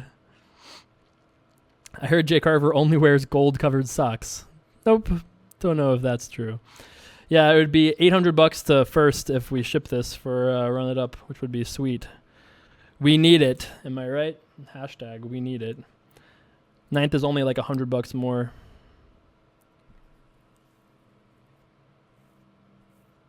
I'm all in. I'm all in. Coach. That Survivor season was so crazy, man. The fact that they had 2 people that just quit is crazy. Spoiler alert from 5 years ago, by the way. It's absolutely crazy. Absolutely beyond absurd. Beyond absurd. I'm watching old seasons of Survivor because they're available on Amazon, and I had never any idea they were available on Amazon. So I guess I could have just shoved this or something. You guys will have to find that out on YouTube later, I guess, what I could have shoved. But folding it is. Folding it is. Second place has 40,000 chips less than us, which is kind of nice. It wasn't 160k effective, bud. It wasn't 160k effective. But all right, over to Simba in the big blind. Spoiler alert, we will not be folding to his all-ins. 26k. I don't want to say what I shoved. You guys will have to see that on YouTube. Because I assume that at least I know Vegas player is watching, so I'm not really sure about these other guys, but I don't want to give away too much because I might be the chip leader forever, and then I don't want to necessarily go over that yet. Yeah, I haven't yet caught up on some of these shows you guys were talking about, but yeah, I know it's pretty sweet. So we could fold this, but let's run cards, boys. I got the jack and the 9. Flipping. All right, how about the 8 of diamonds? That's pretty close. Boom. Boom. That's right. Vegas player, like we don't know how you play. Hey, I'm trying not to make it too easy for you guys, you know? Trying not to make it too easy for you guys here. Bink the 9, please. Did it, as you requested, Jerry. Jerry Shakaloff says, bink the 9, please. And that's what we did. Just did the old binkaroony. That's right.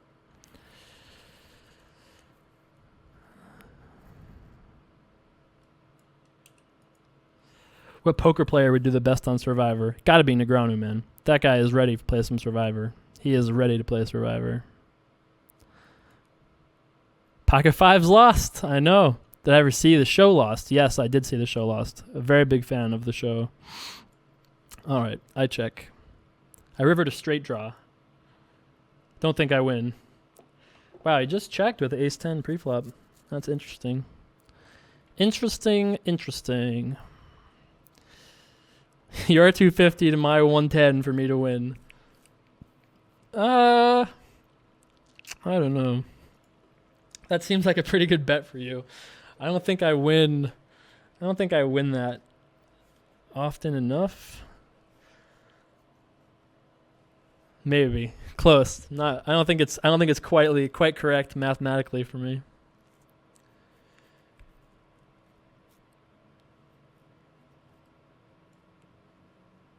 Other table has a decent sized pot going on, I guess.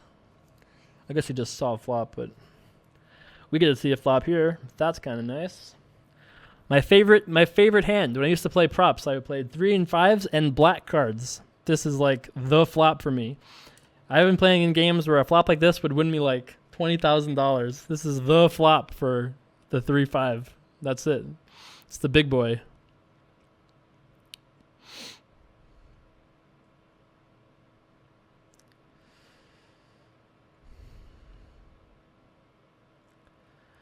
Okay, I check.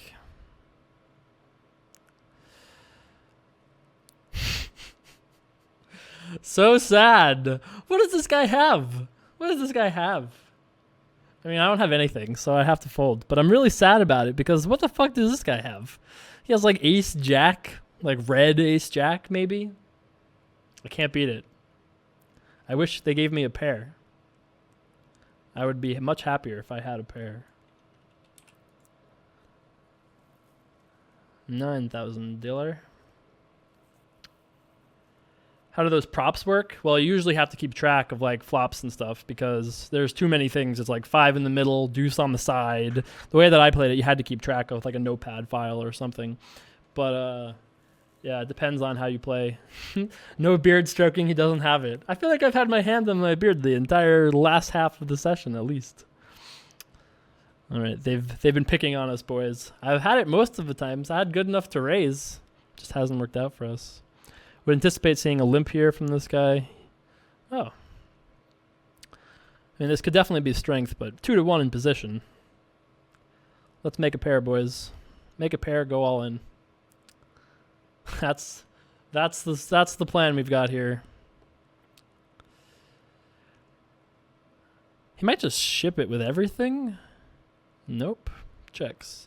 I would really think that he's going to check fold here, a very, very, very high frequency. I mean, I'm just saying, like, I can't really fathom that unless he checks with, like, a super strong hand here. I don't think that he plans to continue. Maybe I could have bet, like, 9,000. I had it. We made a pair. We went all in. That's what we did. I told you. Made a pair, went all in. I am loving this season of Survivor. I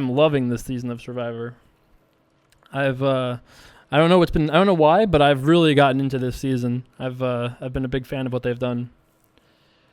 Would I ever play in the Premier League? I've never been invited, but yeah. I know, I'm careful with what I'm saying, but it doesn't make a difference. It's all manipulating. It's fine. I'm aware that I'm live, obviously, at this point. Do I think the days of poker on TV will ever come back? Yeah, man, I do think they'll come back. As America gets back into the swing of things and we see poker again in America start becoming more and more widespread, I definitely think that that will be a thing. Damn, nice job. 14K in a $300 tournament. That's pretty awesome. Is 1% enough tip? If they've already taken out 3.5%, I would not give them anything. If they haven't, 1% is more than most people would give them, that's for sure. Big pot, but chopped it up on the other table. Any tips on building a roll? Win your all-ins. Hope this helped. No? Didn't help? Weird.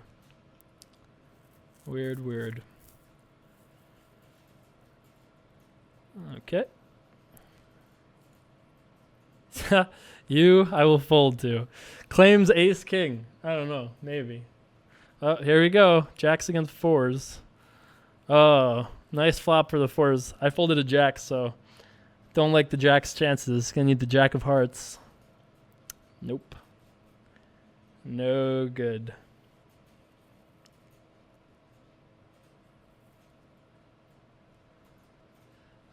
I actually think that was good for us. There's still 11 left, and I think this bubble situation is pretty good for us all in all. Like I think it seems like it's a fine situation for us. Like whether we got through or we didn't, I think it's fine either way. I mean, we can abuse the bubble situation or we can get down to the final table. I think either case seems fine. So he has 100.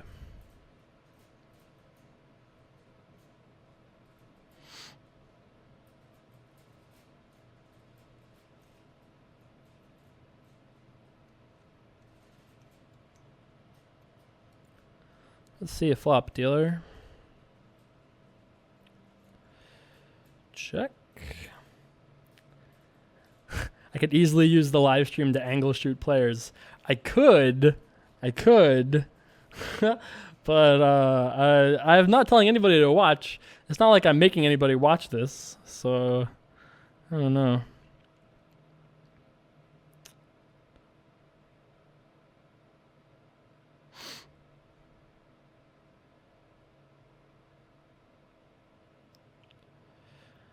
All right, I guess I'll fold that there. I don't know. I was very close to shoving that hand. I had a pocket purr. I was very close to shoving that hand pre-flop. If he had a little bit less, I probably would have. But he seems like he's been like kind of tight. I don't know, man. I feel like you could divert that into anything pre-flop. You could say raise, fold, or call pre-flop. I think they're all relatively close to viable. But I thought he was a little bit more likely to be like strong than weak. I don't know. And then yeah, I don't know. I think I played the hand okay, but I felt like shoving would have been the best play, but just didn't have it in me, I guess. Pocket fives. Could be. We had it. Just the old king nine of puppy dog feet. No big deal. I am going to be a little bit more careful with what I say, obviously, when we get to the final table, because I don't know who's watching, but not going to change too much.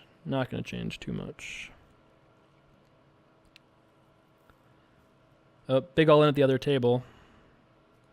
We're going to lose a player here. He rivered the old straighteroo. Straighterino. All right, 10 players left, hand for hand at the moment.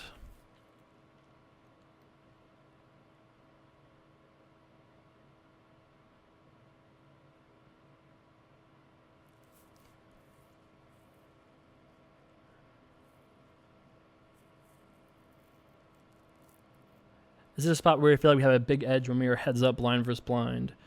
I don't know if we have a big edge, but I think that it seems likely that we have an edge, but I don't know if it's a big edge. Out of position, now he has a similar stack to us. I don't think I would say we have a big edge, but I think we have an edge. That's true. That was a lot of tanking for some check folding. Just saying.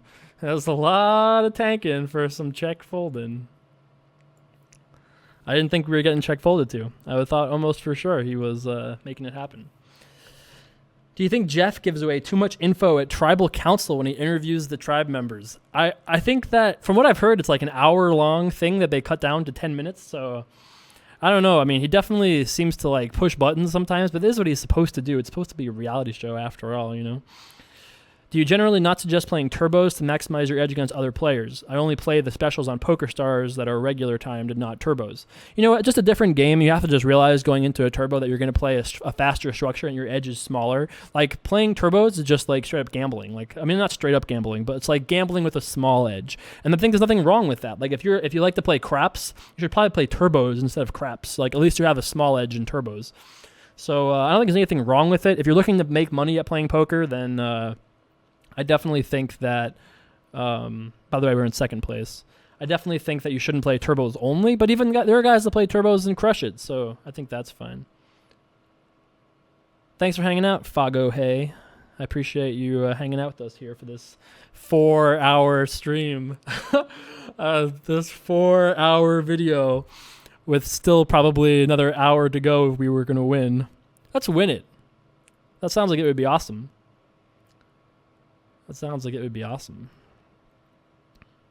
I am pretty sure that they've never had a stream that we can just win. It has been won on like a. I don't think there's ever been a stream that someone just won a tournament from start to finish.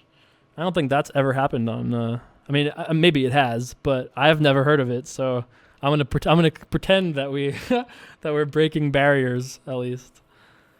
No, I'm not gonna break this up into two parts. It's all coming up at once. You guys can watch as you please. You guys can watch as you please over the next few days. I mean, I've always felt like as a viewer, I'd rather have the content creator put out all the content at once and let me decide when to watch it. If there's no real good reason for breaking it up, like we don't have great segments, we don't have like, you know what I mean? There's not like a huge, awesome reason to break it up into 4 different videos or 2 different videos. So as a viewer, I'd rather have the whole thing come out at once and then just have, let it be up to me to determine how I want to consume that content, you know? Yeah, I did win the one in New Jersey, but that was a free roll. I did win the free roll, but that's, I mean like a tournament like this, like a real tournament. I think Antonio would be good at Survivor. Yeah, he might be, but I don't know how good he would do with like the brutalness of the outdoorsness of it all. 4-hour tour. It's longer than the one Gilligan had. Yeah, that's right. It's Gilligan's Island over here. Jillian is what you wrote. That messed me up for a second. I was like, Jillian. Jillian's Island. Yes, a noted island.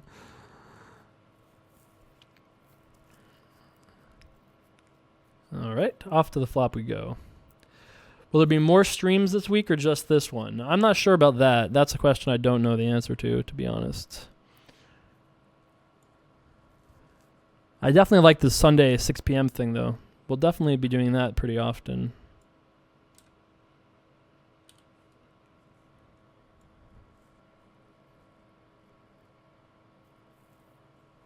Okay. I had it. Gotten a little tricky. Checking my pairs. I know. Who would have thought? But that's what we did. Checking them purrs. Yeah, but like I said, I don't really think there's any good reason to break it up into hour-long videos. I think we'll just put it out all at once. I have actually met Boston Rob before. He was at the World Series when I met him trying to play poker. I know he's good friends with Josh Arie, and I definitely had a good time talking to him. I was not as big of a Survivor fan then as I am now, but yeah, he seems like a fun guy for sure. This is the weekly tournament Ultimate Poker has. This is the $100 buy-in, 10K guarantee.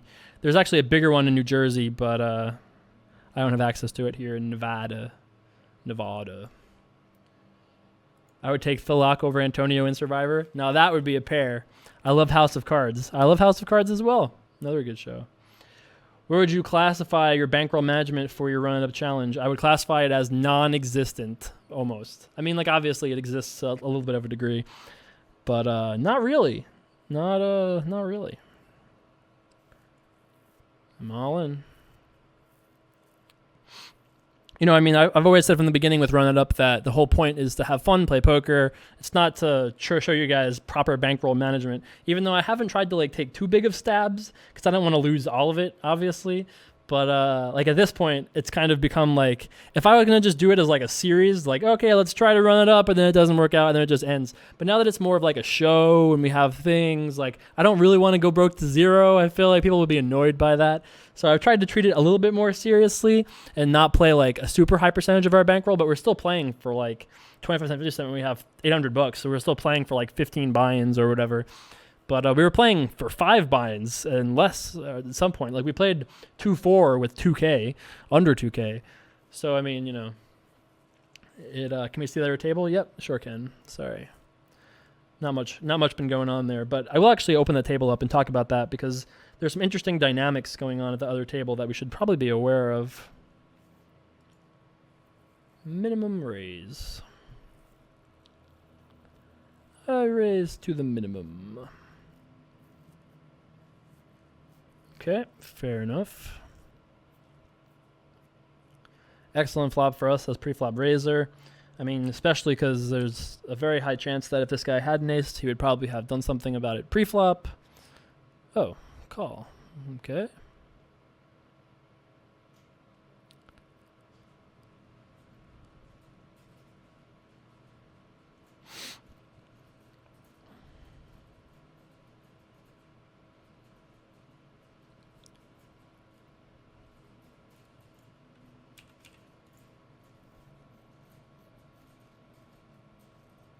All right, I guess we got to pay it off.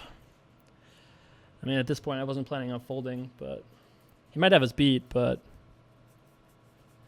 Yeah, I thought that if he had Queen Jack, there was some chance he would just shove pre-flop. But, I mean, it wouldn't make a difference. If he had shoved pre-flop, I would have called. On the turn, when he bets, I'm either calling and then calling all rivers or just shoving, which is what I was effectively doing by raising smaller. So it doesn't make like a huge difference either way, I guess. Like, we would have lost the whole pile no matter what we did. I mean, it obviously looks a little weird because I like min raised instead of shoved, but he only had like a min raise and a half behind. So I was effectively just shoving, thinking that maybe he would shove a little bit lighter, or maybe he would even like fold a hand like Jack 10 or something if he somehow had it. But yeah, nothing really to do about that. It looks like we're going to be Down to the final table, though. Feel the flow. Best player left in the tournament besides me, I think. Just saying. But, all right. Final table, boys. We did it. We did it. Made it happen. So it sucks a little bit that we got kind of beat up at the end there. We lost the pot to Vegas player. But I like our spot. I like our chances. I like the tables. I mean, the stacks seem fine for us. I don't know many of the players here, but this guy's got a lot. This guy's got a lot. This guy's got a lot. This guy's got a lot. We're kind of in like the middle of the ground. Obviously, we're in fifth. Let's look at the payouts and everything now. I guess payouts I don't really care, but looking at the chip counts, so 36K is the smallest stack. So there's 3 guys who have under 10 big blinds. Mad Dog Jim, Gerald, and Game Time all have under 10 big blinds. So we're gonna have to watch the Cat, Honey Badger, and Donkey Dick. We're going to have to keep our eye on Donkey Dick particularly here because he's on our right. So we're going to have to try to develop opponent profiles on these 3 guys. We know a Vegas player pretty well. We know Allen Allen pretty well. We know these 2 guys pretty well. But we're mostly looking to find out is like how aggressive are these guys going to be? How often are they going to be attacking? How often are they going to be calling? How often are they going to be re-raising? So we're going to just keep an eye out for that. We're going to have to keep an eye out for that. But I like our spot all in all. I have a strategy, but I don't want to talk about what it is just yet. You'll have to ask me about it some other time. But yeah, the blind structure I believe is 10-minute levels. 10-minute levels, and it's pretty fast all in all. So we're at right now 3K, 6K. It'll be 4.8, 4.88, 5.1. Doesn't skip any levels. But I believe it's 15 minutes. It has to be because it's a break every hour. So yeah, 15 minutes on the break.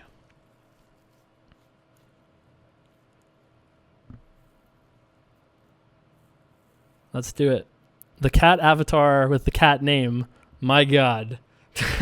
Let's not lose to that guy. Let's not lose to that guy. Please.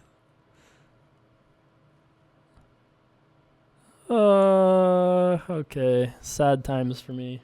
You guys know I love to call, but I think we need those 10,000 chips. Running it up, that's right. We've at least made some money for running it up so far with our $190 cash.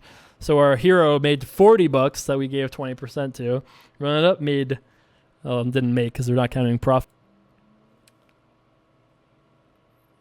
All right, I think everything is still fine. All right, I've never had the recording software say we've been recording for too long. That's a new one for me. 4-hour cutoff for the recording. Who knew? I would rather not fight Gavin Smith, actually. Thanks for hanging out, K-Hall. Appreciate it. I would rather not fight Gavin Smith. He must have 150 pounds on me. Okay, 100 pounds on me.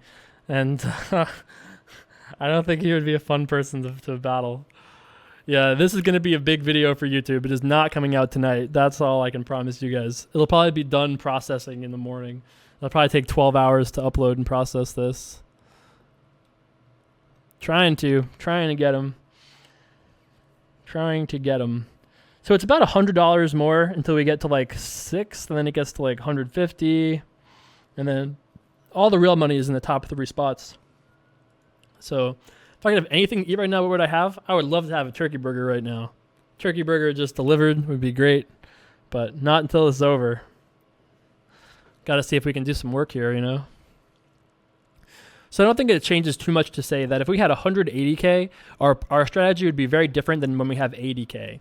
It's not just different in the fact that, you know, these guys are both short and we don't want to go out before them. It's kind of a catastrophe for us to go out before either one of these guys. Like, a catastrophe might be too strong, but it is pretty bad for us to go out before 2 guys that have 4 and 6 blinds.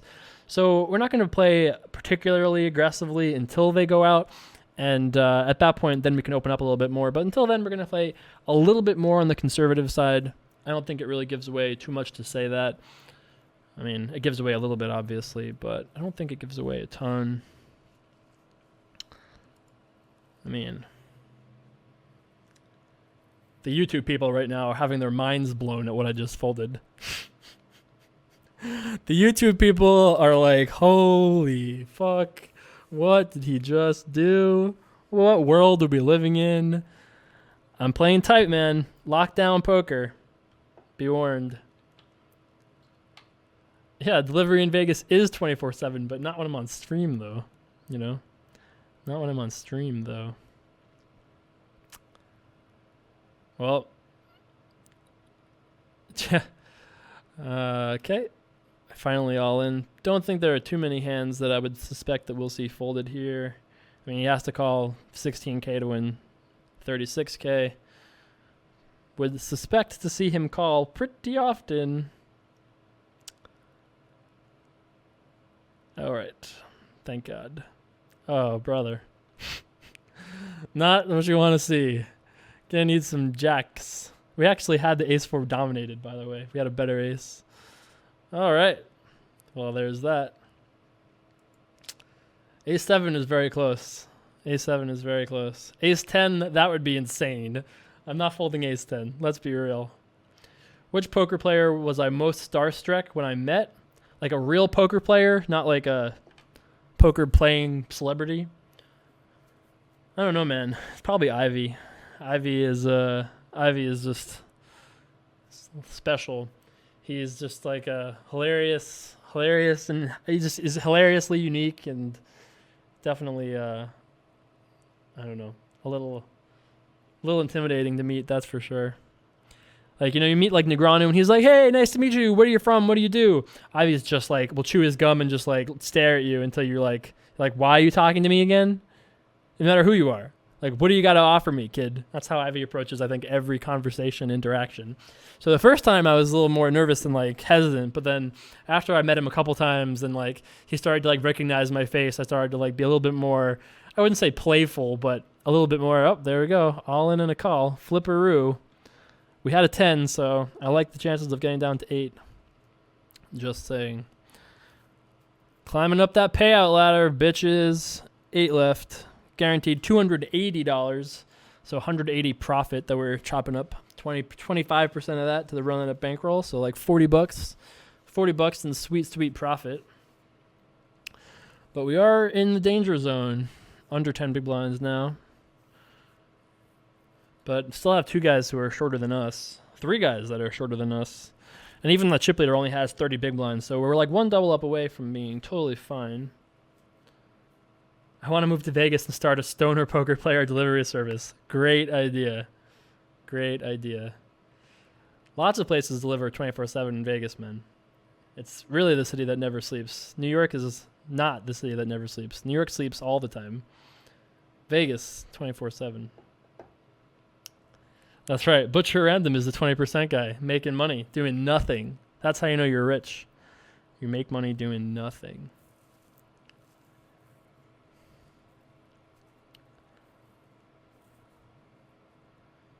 Several options here, but I know. I think that's correct. I think that's a correct fold. I really can't talk about what I folded there, but I think if you think about it on YouTube, based on what I've said, based on we've talked about it a couple different situations actually in this video, but I just think it's a mistake to, like, I don't think that he is probably never raised folding. So if he's never raised folding, we're just basically opting into an all-in with 2 guys who are short. I mean, it's possible he is folding, but I don't think he is. Like, if we had 120,000, I think I would have shoved. But I think given the exact stacks, I think folding was okay.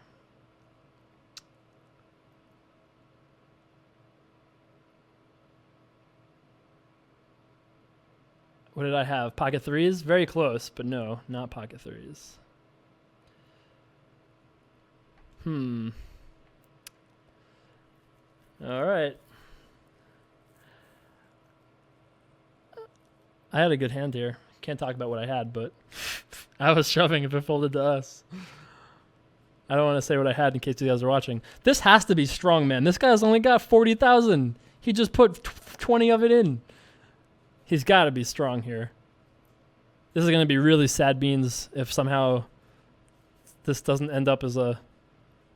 Oh my God, what is going on here? What is going on? Celebrity poker player was I most starstruck by? I'll have to think about that and get back to you. Man, I can't wait to tell you guys what I had. I'm going to feel like that's a nit.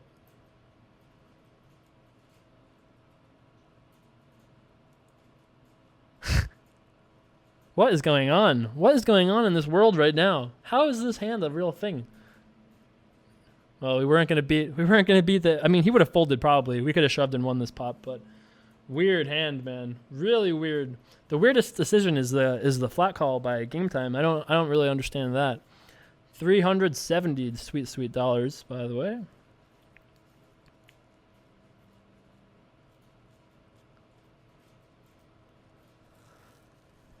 Okay, I'm all in. I'm all in.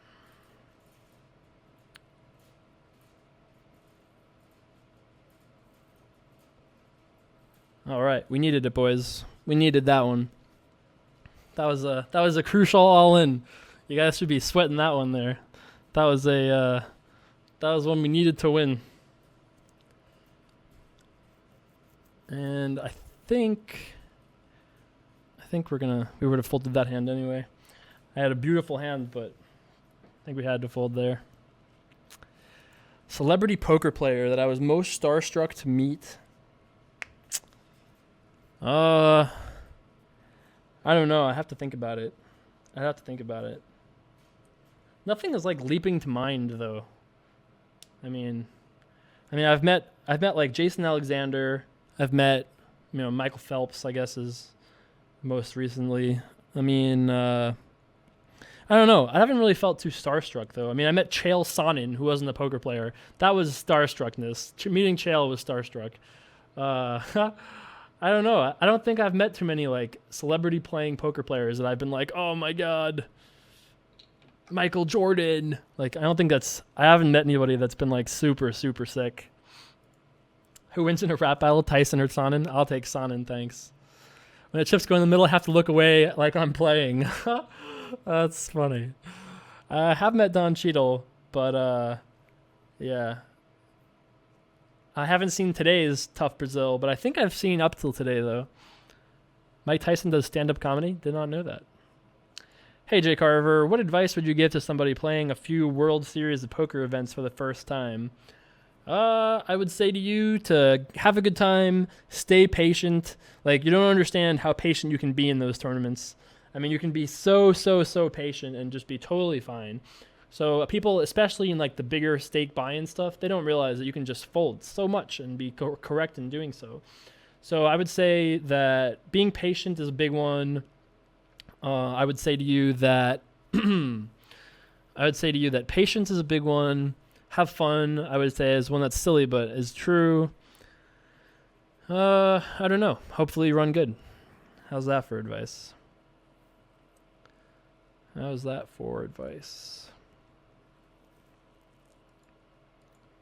I'm all in. Ooh, this could be bad for us. Oh, nope. Hold, please. Oh, damn it. Had to defend there, getting like 5-1, and then basically the plan was to make a pair or a draw and just shove all in. The fact that he called this with ace queen is probably a good call actually by him, but just unfortunately couldn't hold up there. But I mean, like, it's gotta be fine. Obviously, it's fine to defend pre-flop. We have to call 8 to win 33, even with the two guys who are kind of short, which sucks. But once we flop a pair, I think we have to shove, and I think that's just sad beans for us. But hey, it was a pretty fun stream all in all. I had a good time with that. We ended up getting 7th for $370. I mean, the thing that sucks is that obviously those two guys ended up surviving us, which does kind of suck, but I still think it's fine. He's gonna min-raise. He's min-raising a bunch where we're not just going broke with like nothing. If it came like 3, 6, 7, we're not going broke. There's some chance that we can defend and win the pot without improving, right? So like, let's say it's like a scary board. He only has ace queen, so it comes like 5, 6, 7. Maybe it goes check. We win on turns. So I think it's fine to defend pre-flop. And I think once we make a pair, we put the money in good. What can you say? We got it in good and didn't win. That's how tournaments work. But I had a really good time. Hopefully you guys did as well. Don't forget to subscribe below if you haven't already on Twitch. And if you're on YouTube, subscribe over on twitch.tv/DickCarverPoker. And if you're on Twitch right now, I will see you guys YouTube. There'll be 4 hours with hole cards. It'll be a beautiful, lovely thing. And this was awesome. But I feel like this was a lot of fun. The guy that I owe money to, message me somewhere, please, Facebook or something. And I will get you your sweet, sweet $70 or whatever it is. Happily so. So we'll be back. We'll be back with more. Not tomorrow for sure. This is it for tomorrow. Later in the week for sure. And I will see you guys back 6 p.m. next Sunday. If you enjoyed, don't forget, tell your friends, come hang out. 6 p.m. on Sunday Pacific time. Twitch.tv/DickCarverPoker. I will see you guys back for more very soon. Peace.